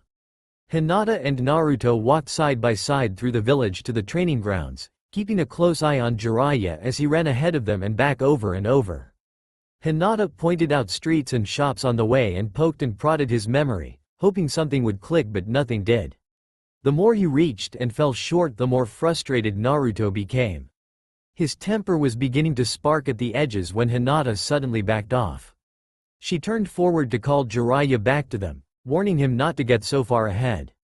Naruto tried to steel himself against the next prod, but it never came. Glancing to Hinata, he found her walking beside him, just as before, but paying him no attention. Instead, her face was turned up to the growing sunlight, her hands clasped behind her as they walked. She said nothing, allowing him a small reprieve, and Naruto found himself unable to find the words to thank her.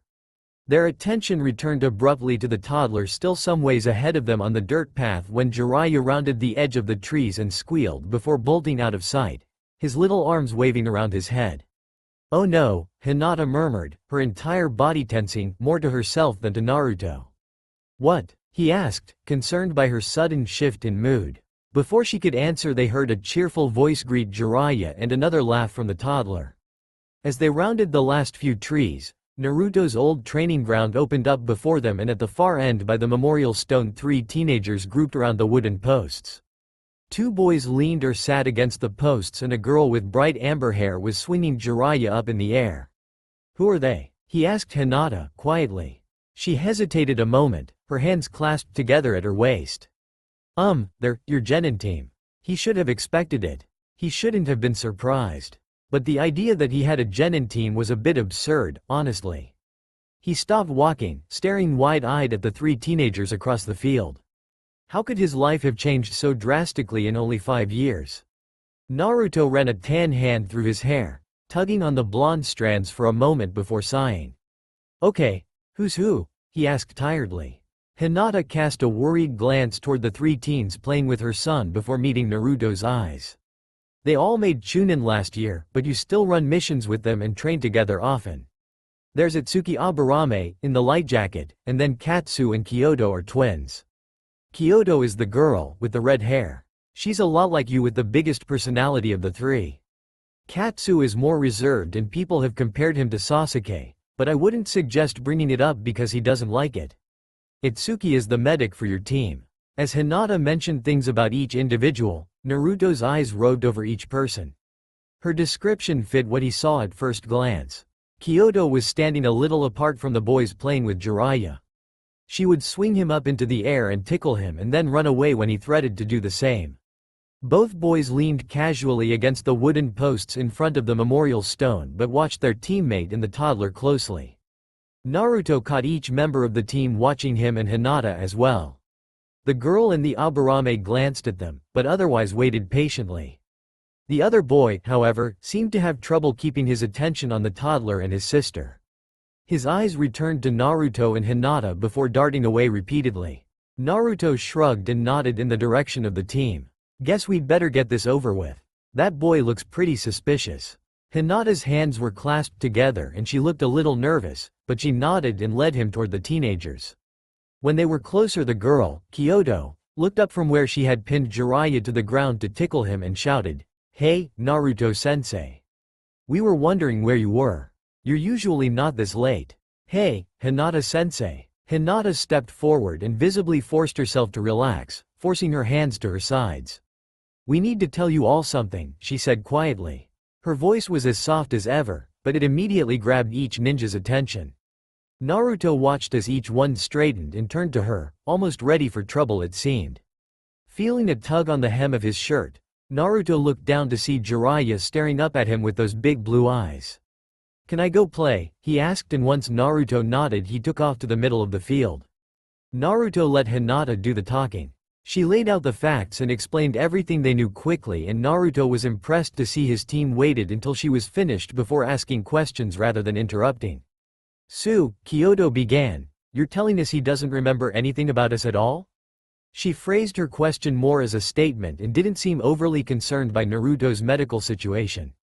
When Hinata nodded, a bright smile split Kyoto's lips, flashing white teeth, and she turned to Naruto with a small bounce. "Wanna spar then?" she asked excitedly. "Kyoto, he doesn't remember anything," Hinata repeated, a worried expression beginning to settle on her face. "I heard that," she assured. "But Lady Hokage said other than your memory, you're fine, right?" she asked, directing her question at Naruto. "She even wants you to keep up your normal routine, and sparring with us is normal. So, you up for it, sensei? Or are you worried you'll get your ass handed to you?" Naruto decided right then he liked Kyoto very much. She had a spunk and fire that reminded him of himself, and he wasn't about to back down to some little chunin whelp he had trained, memory or not. "Not on your life, runt. Let's go." The smirk that settled on Kyoto's face was only slightly terrifying. Hinata heaved an exasperated sigh and shook her head. "Don't be too hard on him, Kyoto. He doesn't remember anything." "You kidding, Hinata? This is gonna be payback for every prank he pulled and every crappy D-rank he sent us on." She smiled warmly at Hinata and then led the way to the middle of the field, shooing Jiraiya back to his mother. Naruto took his place opposite the girl warily. He had no idea what he was in store for and decided to be cautious. If there was one thing fighting Madara had taught him, it was to always be wary of an unknown opponent. Immediately, Naruto began analyzing Kyoto. His own style relied on a combination of literally every style he had ever seen. When he saw a move he liked, Naruto took it, tweaked it a little, most often with shadow clones, and then sent it back at his opponent. Watching another's style was practically second nature now. Kyoto took a stance incredibly similar to his. Her feet were set wide, but not too far, just a solid stance, ready for action. She smirked at him and waited a moment before charging straight at him. "Hey, wait a second," he yelped, leaping to the side to avoid a kunai aimed at his gut. "We didn't say what the rules were. Are we playing with ninjutsu or just straight up taijutsu?" In answer, Kyoto's hands flashed through a few hand signs and a small wall of water rose from the river to Naruto's left and surged toward him at surprising speed. He frowned, recognizing the defensive technique, and easily sidestepped it. Why the hell was she using a defensive jutsu as offense? Naruto knew he didn't have much room to complain, considering his go-to jutsu was originally designed as a stealth and recon technique that he used in a completely inappropriate manner, but still, he had the means to do it. If Kyoto was going to use a water wall as an attack, she needed to make it overwhelmingly huge, many times larger than what she had. Again, Kyoto came charging at him, tossing a handful of shuriken ahead of her and driving him toward the river. Naruto allowed it, still feeling her out, getting a sense for her style. So far he had decided she tried to be a heavy hitter, like him or Lee, but she simply didn't have the power behind it. He hadn't really traded blows with her in taijutsu beyond the few hits when she had charged him, but judging by her jutsu, she just didn't have the ability to make everything an offensive attack. Stepping onto the river, Naruto continued to retreat, biding his time before he went on the offensive. Kyoto followed him closely, throwing kicks and punches fast, and Naruto was pleased to see she had a very good technique and understanding of hand-to-hand combat. Her form was good and she didn't waste much movement unnecessarily. Again, she jabbed at him, a kunai sailing toward his gut, and Naruto slammed the back end of his own kunai into her wrist, sparking the nerve and forcing her hand to open on a reflex as it dragged the kunai down. Kyoto had leapt 5 feet away from him before the kunai even hit the water, and her hands were flashing through seals again. On pure instinct, Naruto glanced behind him and saw a water prison rise out of the river. It hovered for a moment and then hurtled toward him, like a wrecking ball. Taking a deep breath, Naruto cut off the chakra to his feet and plummeted into the river. "What the hell?" he asked her silently. Why in Kami's name was she using a freaking water prison as an offensive attack? If she was going to go to the effort of pumping that much chakra into forming the prison, she might as well use it for its intended purpose and trap him in it rather than try to bowl him over. Naruto formed a familiar cross with his fingers and a shadow clone popped into existence next to him. The clone swam under Kyoto to get in position and Naruto shot back to the surface, a few shurikens slicing through the water toward the teen before he surfaced. Naruto found his footing quickly, but had to leap out of the way as Kyoto sent a water shuriken at him. Kyoto's hands began to speed through more hand signs when a pair of hands locked around her ankles and forcibly yanked her down into the water before launching her toward the shore. Naruto chased after her, his clone rising out of the water to follow, and the pair flanked her as she rolled to her feet. Naruto growled as again, Kyoto's hands formed a hand sign. "I swear, if you send another damn defensive jutsu at me I will Rasengan your ass," he threatened. Kyoto laughed and said, "Well, what do ya know, sensei, you're not totally gone." Before Naruto could register what she meant, Kyoto's body flickered to immediately in front of him. Her fist was sailing toward his face and Naruto didn't have time to think. His body took over. In a fraction of a moment chakra pooled in his belly, spreading like fire to his entire body, and then it was gone. Naruto blinked, watching as Kyoto swung a fist at empty air across the field. His shadow clone tackled her from behind, using his much larger frame to pin her to the ground, holding her head down to the grass. Naruto blinked again, looking down to where he stood. He crouched atop the center post by the memorial stone, one hand pressed flat to the wood, and again he looked up to Kyoto on the other side of the field. Naruto stood, looking back down at his feet, and saw a seal burned into the wood under where his hand had been. A Hiraishin seal. Holy shit. Naruto felt like his eyes were about to burst out of his head. He had just performed the damn Hiraishin without even thinking about it. Since the moment Naruto had seen his father and the second Hokage use the technique, Naruto had discovered a burning desire to learn the jutsu. It had been one of the deciding factors in going to the Hidden Cloud to train with Killer Bee right after the war. And he had just used it on sheer instinct. Naruto leapt off the post, backflipping to the ground and whooping loudly. He landed in a roll and lay spread eagle on the grass, staring up at the clouds, his mind reeling. Without any warning, Jiraiya was suddenly in the air above him, a cheer bursting from his mouth as he body slammed Naruto, his small body thumping onto his chest. Jiraiya squirmed on his chest, twisting to look Naruto in the eye, a huge smiling lighting up his eyes. "You flew, Papa," he shouted excitedly, laughing madly. From across the field, a far less amused shout reached him. "Sensei, call off your damn clone already. You win." Naruto lifted his head from the grass to see Kyoto's small frame was still pinned under his clone, who was reclining on her back and inspecting the nails on one hand. With barely a thought, Naruto released the clone and memories flooded him. He watched from a different perspective as Kyoto flickered to him, and a moment later he simply wasn't in front of her anymore.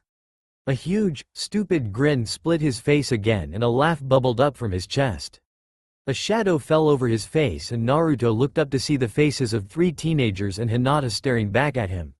He locked eyes with Hinata. "I can do the freaking Hiraishin?" He wrapped his arms around Jiraiya and rolled into a sitting position, his eyes still on Hinata. She nodded back at him and said, "You learned it a year ago. You have seals all over the village.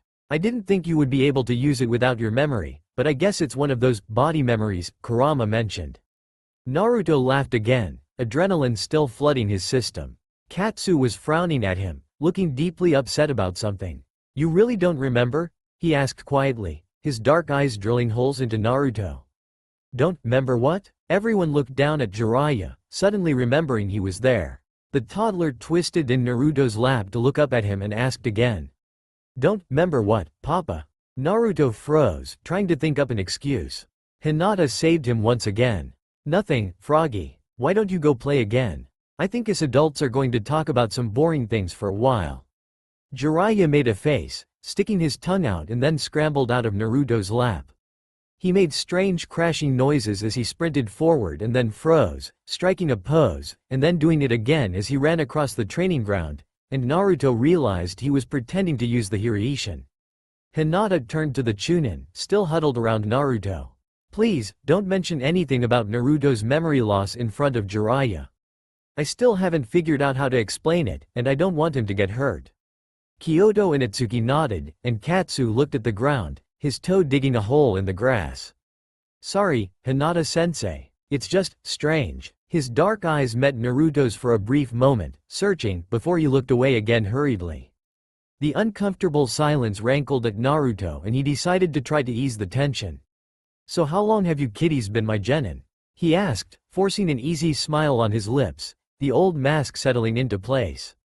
Naruto had always been good at hiding when he was troubled. The Aburame spoke for the first time. We were all promoted to Chunin 7 months ago at the exams in Suna. We are not your genin anymore. He spoke softly, but Naruto could hear the pride in his voice as he informed Naruto of his rank, and the hint of apology that Naruto didn't entirely understand. Was the kid sorry they had been promoted? Naruto shrugged up at the teenager. You may have earned Chunin rank, but there's something special about a sensei and his team. You never really outgrow it.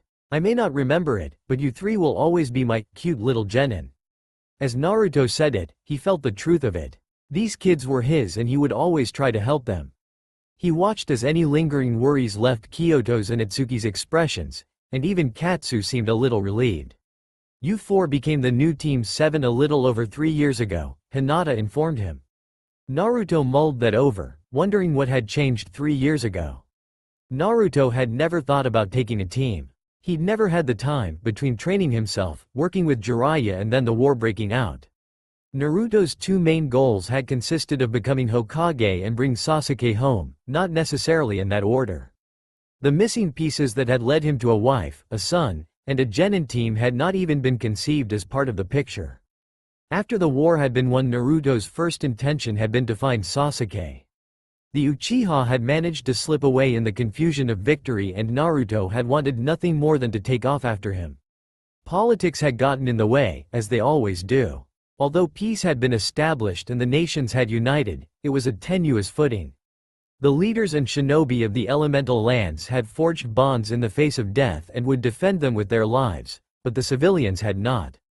The civilian population still harbored grudges and hate for their foreign neighbors, and talking them around was going to take a lot of work. As the face of the alliance, Naruto had been drafted, and so had begun traveling to the foreign lands. His plan had been to find Sasuke as soon as he finished, but something had obviously come up, and now he was a sensei. He briefly wondered if he was any good at it or if some catastrophe was just waiting in the wings, biding its time before it ripped his team apart. It seemed to be the legacy of Team 7, from Old Man Third's team losing Orochimaru down to poor Kakashi losing Sasuke. Team 7 carried a tragic history. Hiding the worries and fear tumbling inside his mind, Naruto grinned up at his team.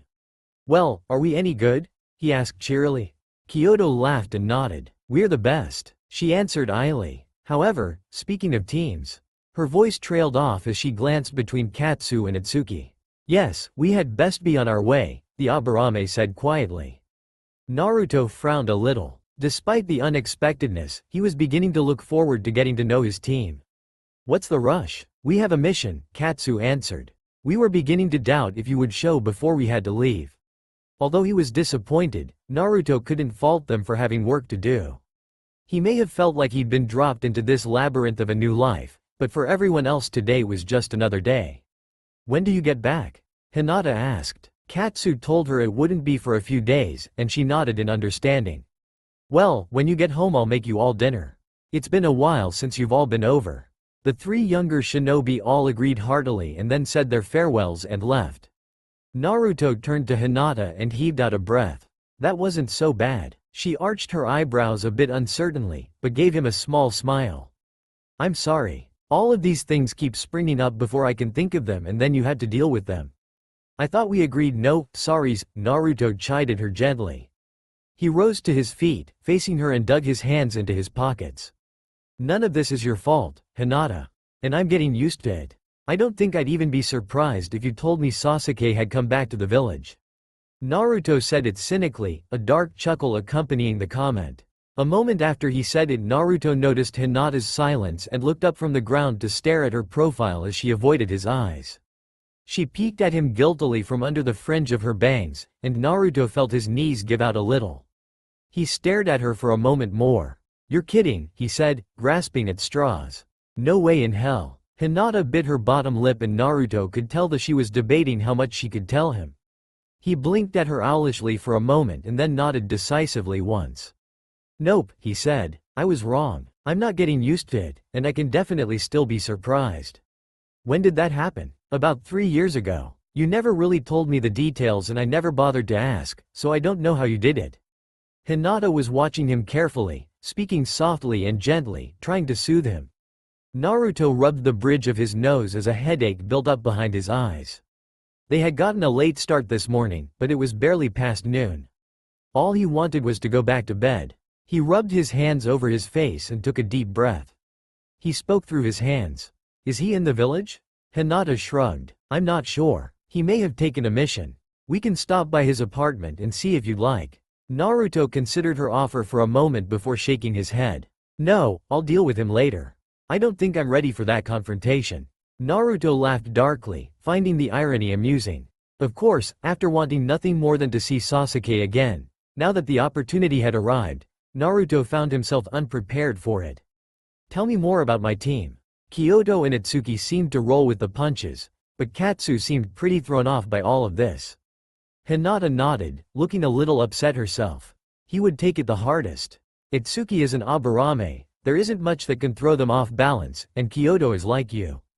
Nothing seems to faze her, she's always ready for the next hit. Katsu has a harder time, especially because it's you. He and Kyoto are orphans, and since you've become their sensei, you and Katsu have become very close, almost like your relationship with Iruka or Jiraiya sensei. Naruto grimaced, rubbing the back of his neck. No wonder he's so upset. I don't even want to think what it would be like if Iruka or the pervy sage forgot who I was. Gah, this sucks. Why is this happening to me? Naruto's temper flared, and before he could stop himself, a Rasengan had formed and he had launched it into a tree over Hinata's shoulder. I finally win the war. The village actually accepts me. My life is good, I'm happy, and then everything gets shot to hell. Why can't I catch a break? Naruto focused on Hinata, not really expecting an answer but wishing she would have won. To his surprise, she didn't look shocked by his outburst. If anything, she looked sad. He immediately felt bad, remembering that it wasn't just his life that had been thrown off course. However, even as the guilt welled up, a small portion of anger did as well at the complete understanding that seemed to pour off Hinata in waves. The familiarity she had around him was like a two-edged sword. On the one hand, it was comforting, reminding Naruto that he wasn't alone in this mess. However, it also made him acutely aware that he should be offering the same comfort and support, and he didn't know how. It was frustrating to feel that someone knew him, inside and out, perfectly, and not know them in return. Hinata didn't say anything as the emotions battled inside of him, and probably across his face. She simply waited patiently until he had regained control of his temper. Once he had, she finally spoke. Maybe we should do something to get your mind off of things. How about we go home and I'll make you some ramen and red bean soup? The offer sounded fantastic, and after the strain on his emotions of meeting his team and learning that Sasuke had returned to the village, Naruto accepted readily. The rest of the day was spent at home. Once they had reached the apartment, Jiraiya had run inside, leapt onto the couch, turned on his favorite cartoon and promptly fell asleep. Naruto helped Hinata cook, enjoying the simplicity in something he had always liked doing, and quizzed her, playing 20 questions about their other friends and comrades. While avoiding the subject of Sasuke, Naruto learned that he and Hinata hadn't been the only ones to take unexpected paths with their lives. Apparently Shino had married Kiba's older sister Hana. Naruto had been sure Hinata was joking until she pulled out a photo album and promptly flipped to a page with various photos plastered under the clear screen. Right in the center, Shino had an arm wrapped around a feral-looking woman with the telltale marks of the Inuzuka clan, the tiniest of smiles playing across his lips. Hinata's surprises didn't stop there as she told him Kiba was very involved with a civilian girl. Lee was dating Ayame from Ichiraku, and Shikamaru was engaged to Tamari of the Sand. Despite his begging to be told in detail how each and every one of those relationships had come about, Hinata had adamantly refused, insisting that Tsunade had said not to tell him any stories. He huffed and grumbled after each refusal, which only succeeded in making Hinata laugh, and continued to question her about changes in the village, secretly grateful she was so patient and kept putting up with his relatively bad attitude. Not for the first time, Naruto considered how lucky he was to have ended up where he was. Hinata was incredible and he didn't know what he would do if she wasn't here with him. Hinata was in the middle of giving Jiraiya a bath after dinner when someone began pounding relentlessly on the front door. Naruto had been in the bedroom, examining some of the photos on the dresser, trying to find memories that matched when the pounding startled him. He was already heading for the door when Hinata called him from the hallway bathroom. Naruto poked his head around the door and stumbled upon a disaster zone. The entire bathroom was drenched, and Hinata herself looked like she had joined Jiraiya in the bath.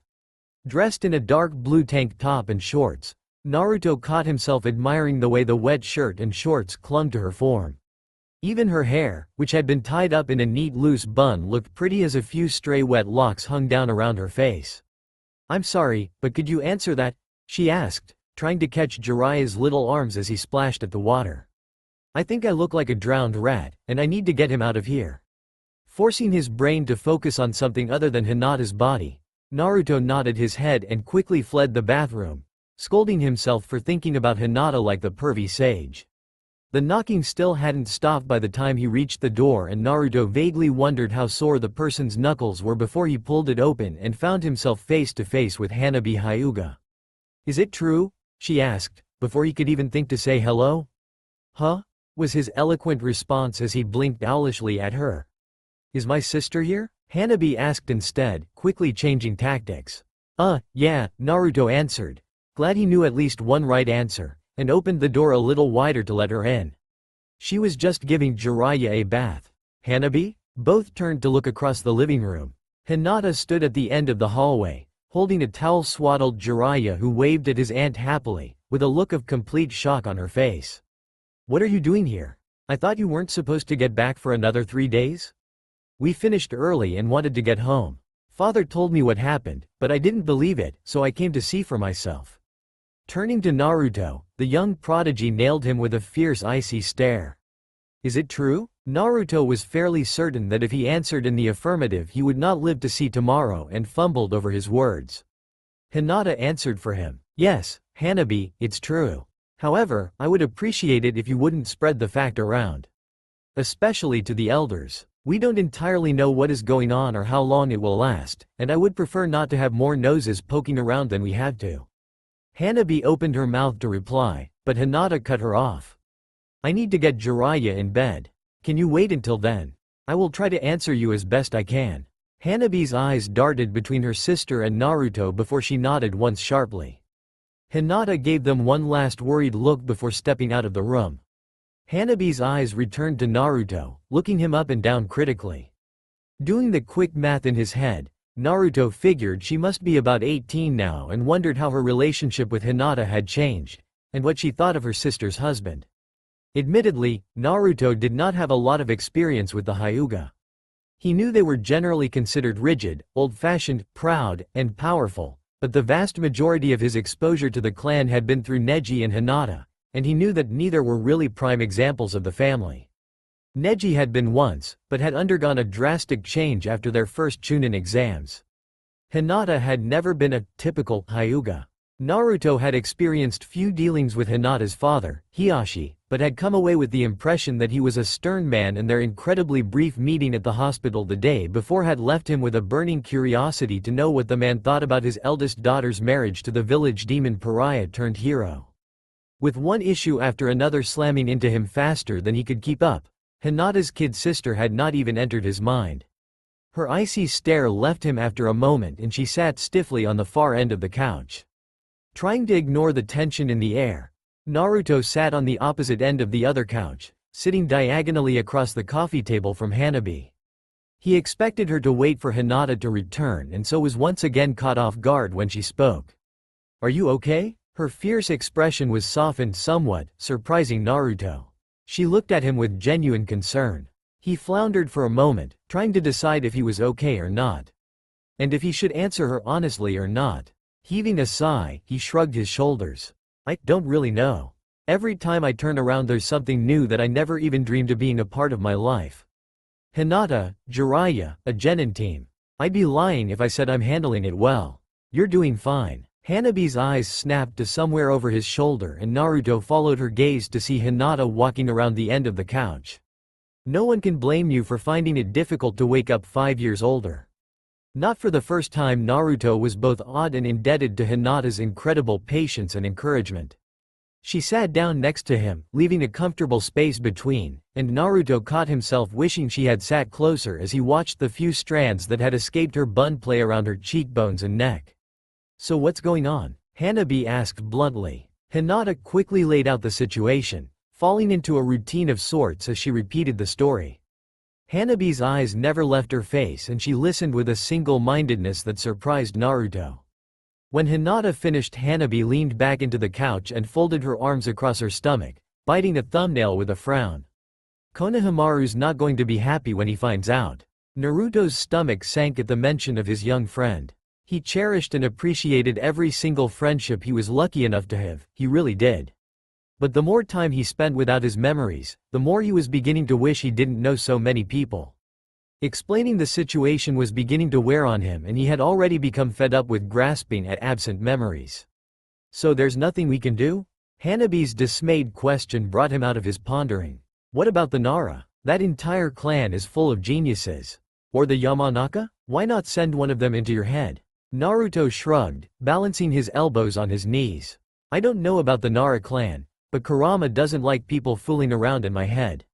Last time Ino jumped in, he nearly snapped her in half. He's digging around on his own, and I doubt he would appreciate company. We've just got to do what we can on our end," Hinata asserted. "Get you back into your routine as much as possible and hope something gets triggered. So, I take it you're not going to be moving anytime soon." Hanabi directed the question to her sister, but Naruto interrupted her. "Moving?" He glanced at the boxes stacked in the corner of the room and for the first time actually wondered at their purpose. "Like, moving as in not living here anymore?" He looked at Hinata, confused. She nodded shyly. "I'm still the heiress to the clan. When my father retires, I'll inherit his position. There's never been a clan head that lived outside of the compound and some of the elders are already against me because I married outside of the family. They don't want a family head that doesn't even live in the house. We were going to be moving this week, but Lady Tsunade wanted us to keep things the same for you. Don't worry, I still need to talk to my father and work out details, but for now, we're staying here." Naruto felt a little guilty about the small spark of relief he felt. It was just one more item on the growing list of ways he was upsetting Hinata's life. He was hyper-aware of Hanabi's penetrating gaze. The young Hyuga was studying him and Hinata very closely and he had to consciously focus on not fidgeting.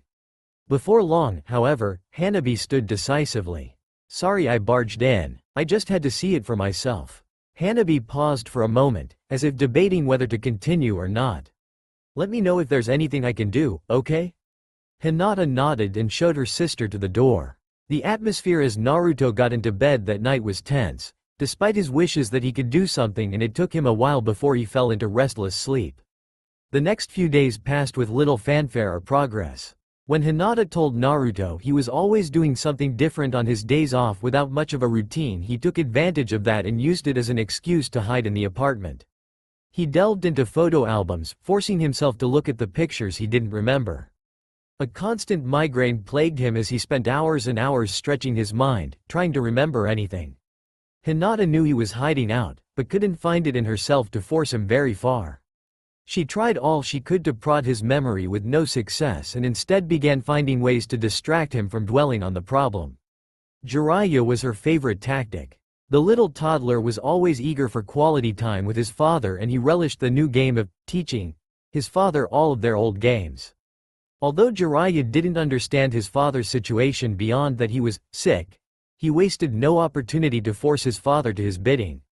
He insisted that Naruto was always the bad guy and always let Jiraiya beat him up to complete the mission.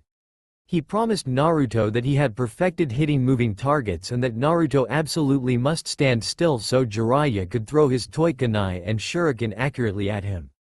Despite these, decidedly abusive, one-sided battles, as Jiraiya called them, Naruto found he enjoyed playing with the toddler immensely. He had always craved someone to play with, and having a little ball of energy that wanted nothing more than to play with him was possibly the best feeling in the world. As the days passed, he found that Jiraiya was exactly like him in more than just looks. His disposition and attitude were just like Naruto's.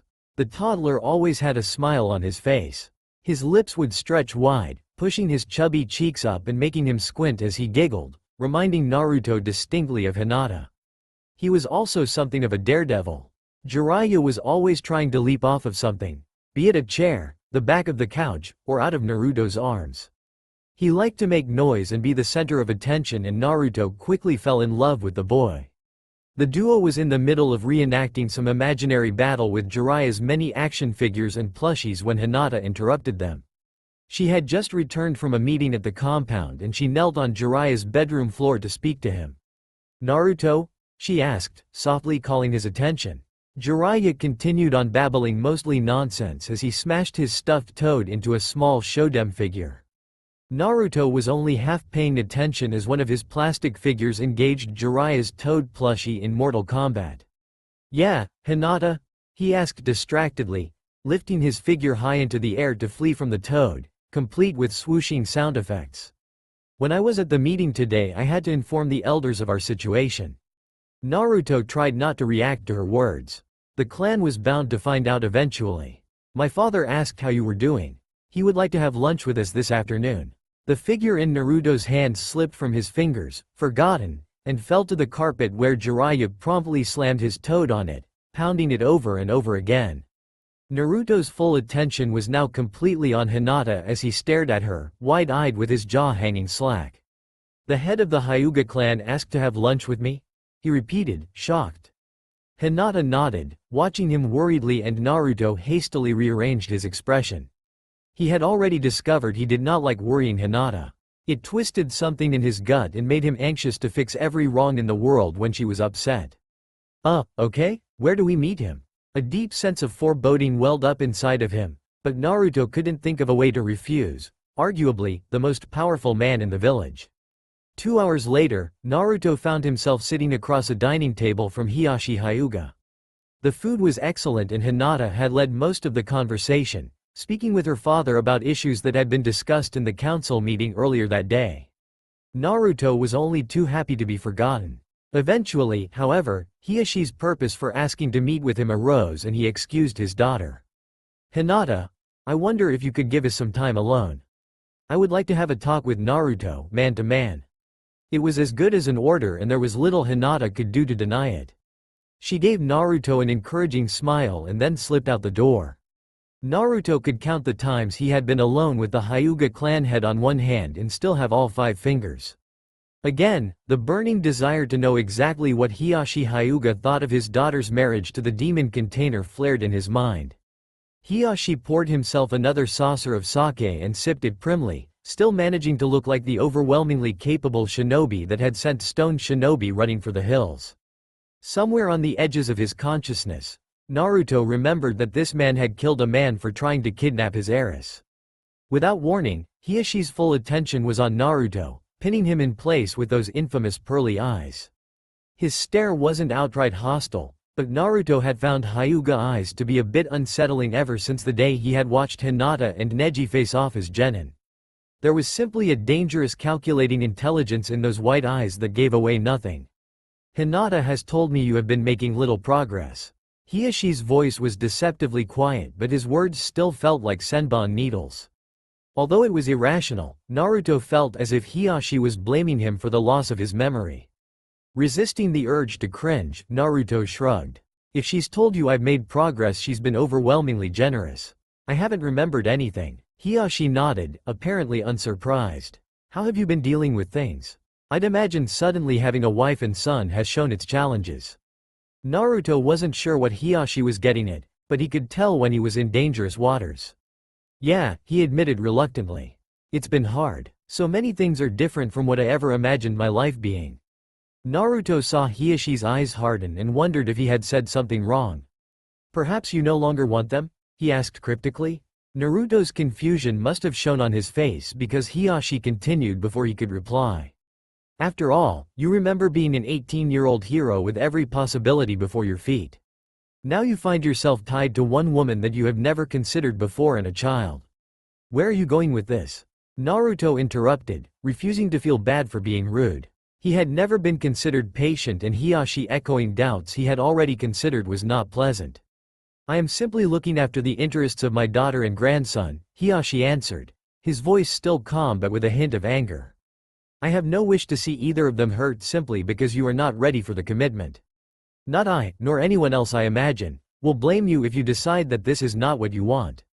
Many drastic changes happen to lead to where you are now, and without those it would make sense for you to come to a different conclusion of what you want. I simply wish for you to be sure of your choice before you make a mistake that will hurt my family. Hiyashi's self-righteous demeanor didn't sit well with Naruto. Always conscious of the fact that he was missing 5 years of his life, Naruto had never really approved of the Hyuga clan's definition of family, and Hiyashi trying to play on that now baited his temper faster than usual. Yeah, because all that's ever mattered is your precious family. Naruto snapped. The family that you curse and divide for power. Watch your tongue. Naruto was silenced as Hiyashi's temper flashed and disappeared so quickly Naruto wasn't sure he had witnessed it. A tense silence filled the space between them before Hiyashi spoke again, this time with a tone of chilling calm. Do not assume that I only care for the honor of my clan. While it is important to me, my daughter's happiness takes precedence. The only party that would be shamed by your possible infidelity would be you. However, I can assure you, such an event would shatter Hinata to such an extent I am not certain she would ever recover. Hiyashi's words were spoken quickly and quietly, but Naruto didn't miss a single syllable. I am fully aware that as far as your memory serves you do not hold any feelings for my daughter stronger than friendship. While Hiyashi's words were technically true, Naruto couldn't help but feel that in the space of only a few days he had grown to rely and depend on Hinata as more than simple friendship. And he was becoming increasingly attached to her in a way that could never be described as merely friendship. He sincerely enjoyed her company. He liked being around her and had found that when she was busy with errands he craved her presence. His feelings for her were new and unexpected and so different from the way he had ever felt for Sakura he had been unsure if they were the same feelings. But he was beginning to suspect they were far more powerful than anything he had ever felt for his old teammate. It had been a slow and painful process, but Naruto had been coming to the realization that he and Sakura would never be able to function in a romantic relationship. They were simply too at odds with one another. She had been the prettiest and most popular girl when they were young, at least as far as he was concerned, and it was only natural that the boy everyone hated would crave the attention of the girl everyone seemed to love. Naruto knew he had never tried to hide his feelings for Sakura and in fact preferred them to be public knowledge, but after the war, things had changed. Sakura had been so busy with the aftermath, doing all she could to heal a broken world and its people they hadn't had time to spend together. Even with his soul searching, he had avoided the subject of her feelings for Sasuke. Since Naruto had woken up beside Hinata without any memory of getting there, he hadn't had the time or the desire to examine how his feelings for Sakura had changed. My interests are solely in protecting my daughter's well-being. Make sure you are ready to commit to her before you give her any empty promises. Hiyashi's words were as good as an accusation, as if the crimes of which he spoke had already been committed, and Naruto's pride flared to life right along with his temper. I don't make empty promises, he said flatly. If I tell Hinata I'm going to stick around, then you can bet your ass, the pride of your clan, and the whole of the Leaf Village, that that's what I'm gonna do. Hiyashi's answering stare did nothing to alleviate Naruto's temper. I have no intention of hurting Hinata, Naruto said seriously. She has done everything in her power to help me work through this, and I'll be damned if I let her down or pay her back by betraying her like that. I may have studied under the Sannin Jiraiya, but I have never shared his regard for women. Finally, the corner of Hiyoshi's mouth lifted just a fraction and he watched Naruto approvingly. When he spoke, his voice had softened considerably. You forget, Naruto, that I have known you for the better part of 5 years now, as a son. I know that you would never willingly hurt my daughter or her son. I simply hope to remind you that you are not necessarily a free man. The clan head spoke to Naruto with a familiarity that astounded him. True to his words, Hiyashi spoke to Naruto in a way that reminded him of the brief experiences he had shared with his real father. You are free to make your own decision, of course, but I hope that you will remember Hinata has invested her entire life in yours. If you do decide that you are not ready to have the life laid before your feet, I ask that you consider her feelings when you choose where you will go. Naruto thought that was going to be all, but Hiyashi poured another saucer of sake and continued. You need to prepare yourself. Not everyone in this clan was behind your marriage to my daughter. Things are changing, but there are still many that wish to continue the old ways. They will take any excuse they can and try to manipulate you. Just be ready. Sliding the door closed behind her, Hinata did her best to hold in a worried sigh. She had a fairly good guess what her father wanted to say to her husband, but the men in Hinata's life had a knack for acting in ways she didn't expect. She sat on the edge of the walkway, looking out to her mother's garden spread before her. When she was little, Hinata had helped her mother tend to the plants and flowers as her father worked tirelessly in his office. Her mother was gone now, had been for many years, and Hinata herself no longer had time to tend the flowers, but her father had maintained the peaceful beauty of the garden and she took comfort in it. As she watched the bees hover lazily through the flowers, Hinata's mind wandered to the meeting earlier that morning. There was an old saying in the Leaf Village, that one should never try to hide something from a Hyuga's eyes, and it had proved true this morning. Hinata had nearly been ready to breathe a sigh of relief. Another meeting was nearly over and Naruto's condition was still unknown to the elders. There was still time to figure things out. Hinata, something has come to my attention recently that worries me. Hinata had to suppress the urge to cringe when Kimiko's spindly voice spoke out. Perhaps she had spoken too soon. What can I do to help, honored elder? Hinata asked, although she had a fairly good guess already. It has come to my attention, and I assure you I was shocked I was not informed by you, that your husband is not well. Kimiko practically spat when she mentioned Naruto. She had been the staunchest opponent against their marriage 4 years ago and had taken her loss with bad grace. She had never liked Naruto, not because he had been considered by many to be a demon but because he was not Hyuga, and she had made his life hell any time he stepped foot inside the compound. I was informed that your husband does not remember that he is, in fact, your husband. Kimiko had a smug smile on her thin withered lips, and Hinata's gut twisted unpleasantly as she tried to see Kimiko's point without reacting. The rest of the council was watching like a murder of crows, simply waiting to see who would lose in this most recent episode of Elder vs Heiress. They looked to Hinata now, and she felt the weight of their eyes like a physical entity as they watched her with varied looks ranging from curiosity to bemusement. For now, however, they held their peace. We are not entirely sure what has happened, Hinata began, stalling a little. The Lady Hokage is trying to get to the bottom of the matter, but as of right now, we don't know very much. I did not want to bring the matter to the council's attention until we knew more. Kimiko had opened her mouth to retaliate but Hiyashi had beaten her to it, decisively ending the meeting and whisking Hinata away to his study. Kimiko had grumbled, not at all pleased with being cut off. Hinata sighed and closed her eyes, leaning her head against the post beside her. The last thing she needed was a prickly elder barking after her. Hinata, I've been looking for you. Speak of the devil and he shall appear, Hinata thought. Glancing over her shoulder, Hinata found Kimiko hobbling toward her with purpose. The woman was old, had always been old as far as Hinata could remember, but she was as fierce as a dragon, and Hinata knew not to underestimate her. What can I do for you?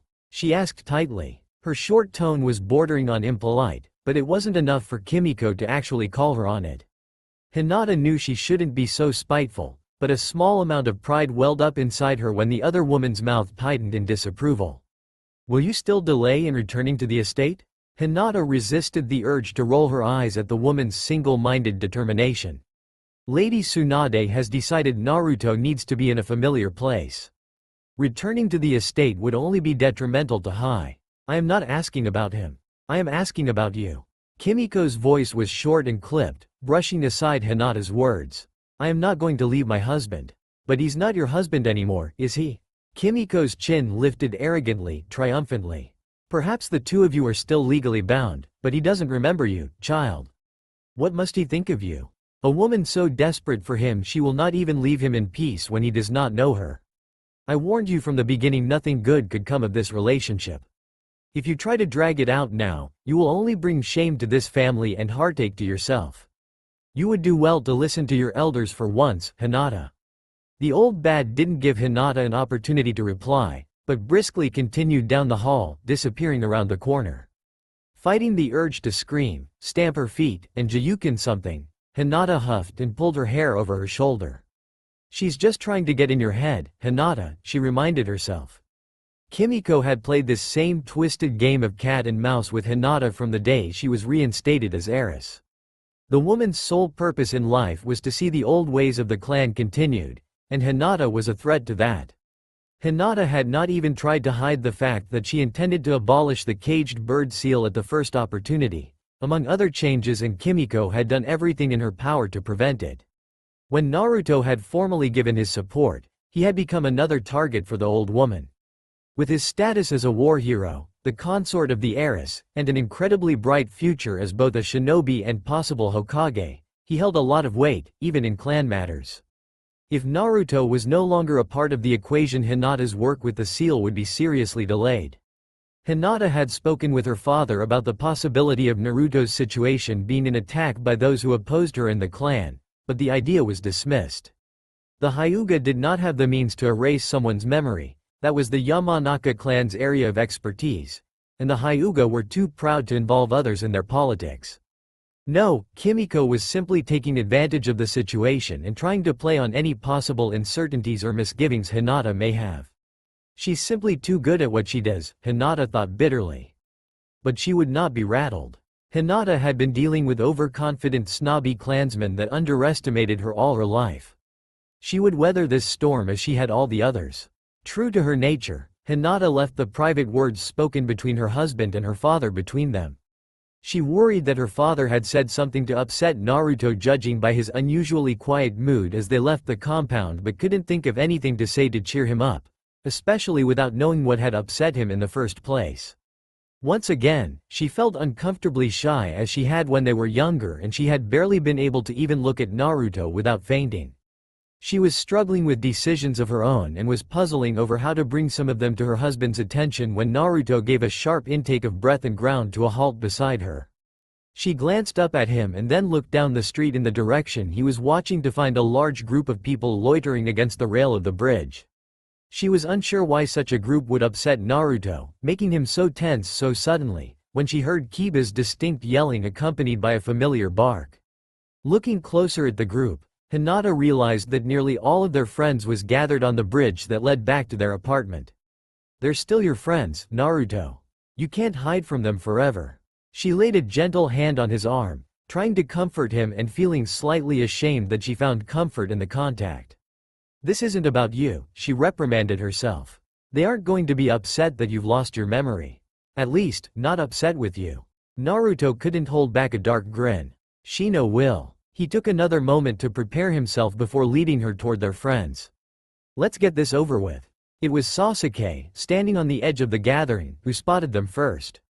Hinata knew that no matter how well he had braced himself, seeing the Uchiha face to face would be unsettling for Naruto, and she deftly slipped her hand into his, lacing their fingers together. Her earlier shyness seemed to have deserted her now that Naruto needed her support. She gave an encouraging squeeze and Naruto's fingers constricted around hers for a moment, accepting the support she offered. Sasuke's dark eyes scanned Naruto carefully before flickering to her. In the 3 years since Sasuke had stepped back into their lives, he and Hinata had found a strange sort of companionship. Both were entirely focused on Naruto's happiness and well-being, and with a common goal to work toward had struck up a tentative but supportive friendship. It had been Sasuke watching over Hinata when she had gone into labor with Jiraiya. Because of his desire to see Naruto happy, and knowing that Hinata's happiness and safety were a direct influence on that, Sasuke had, like the rest of the Konoha 11, become rather protective of the heiress. That protectiveness exhibited itself now as he silently asked her if everything was okay in a single look. Hinata gave him a tight smile and a small short nod before Kiba was in front of them. Like Naruto, Kiba had never had much regard for personal space, and he looked Naruto in the eye, practically nose to nose, and sniffed deeply. He took a step back but still eyed Naruto suspiciously. "Well, you're really Naruto. I guess the idea of a doppelganger is out," he announced loudly, folding his arms tightly over his chest. He was still eyeing Naruto critically, Akamaru at his heels. "Doppelganger? Kiba, what are you talking about?" Hinata asked, stepping in for Naruto. He was absolutely rigid beside her and she doubted he would have been able to speak. As much as she loved Kiba, she knew he could be a little overbearing at times. "Well, it's the only explanation I can think of," Kiba answered matter-of-factly. "Ino said his memory is gone, but there isn't any reason for it to be. The only reason I can think up is that he's a fake and is just using amnesia as a cover for not knowing shit." "Ino?" Hinata accused, finding the blonde peeking over Shino's shoulder and looking at her pleadingly. "I'm sorry, Hinata," Sakura broke in, pushing her way to the front of the group. Tsunade told Ino, hoping that she could figure something out with her psychology background, and she can't keep a secret to save her life. "Hey, I keep no secrets from my friends. We all had a right to know what's going on with our Naruto," Ino defended hotly. "Oh yeah, pig? Well, what about Naruto and Hinata's right to some privacy, huh? What about that?" Sakura bit back and the two quickly devolved into one of their heated yelling matches. "It doesn't matter." This was a lazy voice from the back and everyone turned to look at Shikamaru. He shrugged when he noticed everyone's attention on him and flicked his cigarette lazily. "Ino spilled and now we know. The point is we have a problem and we can all work to fix it now. How Naruto lost his memory, and why he lost it aren't necessarily the problem we need to solve. What we need to know, right now, is how we're going to deal with it. I'm assuming you want your memory back?" The last question was directed to Naruto and it seemed to jar him from his frozen stupor. He reminded Hinata a bit of a cornered animal, but he straightened his shoulders and met Shikamaru's piercing gaze. "It would be nice to know what the hell is going on." His fingers were still squeezing her hand tightly and Hinata placed her other hand on his bicep, wishing she could do more.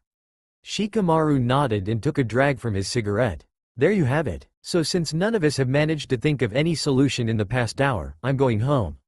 Have a nice night." Without further discussion, the young genius turned and began walking down the street, raising a hand over his shoulder in farewell. Everyone else looked at each other for a moment, slightly stunned by Shikamaru's abrupt departure, not sure what to do before Choji shrugged and slapped Naruto on the shoulder. "Shika's right. Let me know if there's anything I can do, okay?" With his piece said, Choji said his farewell before following Shikamaru's example and leaving. The others quickly followed suit, each promising to do whatever they could, until it was just the members of Teams 7 and 8 remaining. The boys of Team 8 seemed to be having a silent conversation with Hinata, the three staring at each other intently before Kiba nodded, hugged her tightly and left with Shino, both speaking quietly to each other. Naruto was watching his own team. He had a hard time looking away from Sasuke and the Uchiha stared back stoically. Hinata was still holding Naruto's hand and she could feel him shaking. "Please don't try to fight him, Naruto," she prayed silently. "Where's Kakashi-sensei? And Yamato and Sai? I haven't seen any of them lately," Naruto asked, trying too hard to sound casual. He had directed his question to Sakura, but Sasuke was the one to answer and Naruto's eyes snapped to him harshly. His entire body was absolutely rigid and Hinata squeezed his hand again, but received no response this time. All three of them are on a mission together. They should be getting back in the next few days. He was still watching Naruto intently, as if trying to convince himself of something. Abruptly, he turned to Hinata and said, "You know where to find me if you need me." Without another word, he body flickered away. Naruto let out a breath he had been holding and leaned against Hinata's shoulder slightly. "I see he hasn't changed much. I think he's just trying to give you some space," Sakura defended. "He knows what your last memories of him were. Try to be patient with him." "Me? Be patient with him? I'm the one that's messed up here, Sakura." Naruto's temper exploded. He dropped Hinata's hand and got in Sakura's face. "He's had 5 years to stop being a bastard. And he just lost his best friend. Sakura shouted, not even flinching in the face of Naruto's anger. I know this is hard on you, Naruto, more than anyone, but you are not the only person that's been affected by it. The two old teammates glared at each other, chewing on their words before Sakura sighed. This isn't easy for any of us, Naruto. Sasuke is back in the village, but things haven't been easy for him. He's relied on you for a lot, and now that support is gone. I'm not saying it's your fault. Sakura rushed on, holding up a hand to stop Naruto when he opened his mouth to defend himself. But he's having a hard time with this too. The two stared at each other, communicating in a way only they could after everything they had been through together, before Sakura sighed again and turned to Hinata. Again, Hinata, I'm sorry about Ino. I tried to stop her but I wasn't fast enough. Hinata waved off Sakura's apology. It's fine, they were going to have to find out eventually. I suppose I should be grateful really. This way I don't have to explain everything myself. Despite feeling like she had once again run an emotional gauntlet, Hinata was determined to remain positive. Sakura nodded hesitantly. Well, keep me posted, I guess. I'll see you guys later, okay? And with that, Naruto and Hinata were once again left to make their way home. Without saying a word, the couple turned and continued down the street and arrived at their small apartment. It wasn't until Kurenai, who had been watching Jiraiya, had left that Naruto broke the silence. Sorry I freaked out back there. He wouldn't look at her, choosing to examine his toes instead, as he bashfully rubbed the back of his neck. Hinata just watched him for a moment, wishing she could hold him in her arms. Despite knowing Kimiko's words were only said out of spite, the hint of truth in them had stung. Hinata was always painfully aware of the fact that Naruto did not remember their relationship. Don't worry about it. I've told you before, you're doing fine. You've had a lot to deal with. Those beautiful blue eyes she loved peeked up at her through blonde bangs and she couldn't help but fidget shyly. How do you do that? He asked softly. She didn't know what he meant and quirked an eyebrow in question. How do you put up with all of this, with me, so easily? It's like it doesn't even faze you. Hinata shrugged and answered before she really thought her words through. Because I love you. Naruto's reaction was instantaneous. He straightened, sucking in a gasp and staring at her with wide eyes, and Hinata abruptly remembered that he wasn't used to hearing that. She wasn't ashamed, and she didn't regret telling him. She had repeated those 3 words to him every day for nearly 5 years. Saying them was as natural as breathing to her. Her love for him was a part of her, had been for a very long time, and whether he accepted that or not did not change the fact that it was the driving force behind her ability to face each new challenge they encountered. But she also knew what hearing her say those words meant to him. More seriously, she looked him right in the eye. I do. He was holding his breath, staring at her with an emotion she could only describe as awe, and she decided to try to break the tension. I'm sorry I can't give you any advice on how to deal with everything. You don't have the same motivation I do. She said it as a joke, adding a little half-laugh, but Naruto blinked at her, looking confused. Huh? She shrugged again, now feeling bashful. None of this is as difficult for me as it is for you. For one, I'm not the one that lost my memories. And the fact that I love you makes everything easier. You don't have either of those luxuries. Naruto's confused expression morphed into one of curiosity. Are you saying if our positions were reversed it would be easier for you because you love me? Hinata nodded. More or less. If I woke up and was told you were my husband I don't think I'd question it. I've loved you for so long I'd be afraid of going to sleep in case it all turned out to be a dream. Unfortunately for you, you fell in love with me after you came home after the war. Anyways, it's been a long morning. I think I'm going to take a nap, okay? Hinata smiled at him sweetly, and when he nodded, a little absent-mindedly, she left him to his thoughts. That's all for now. If you enjoy then please like, share and do comments.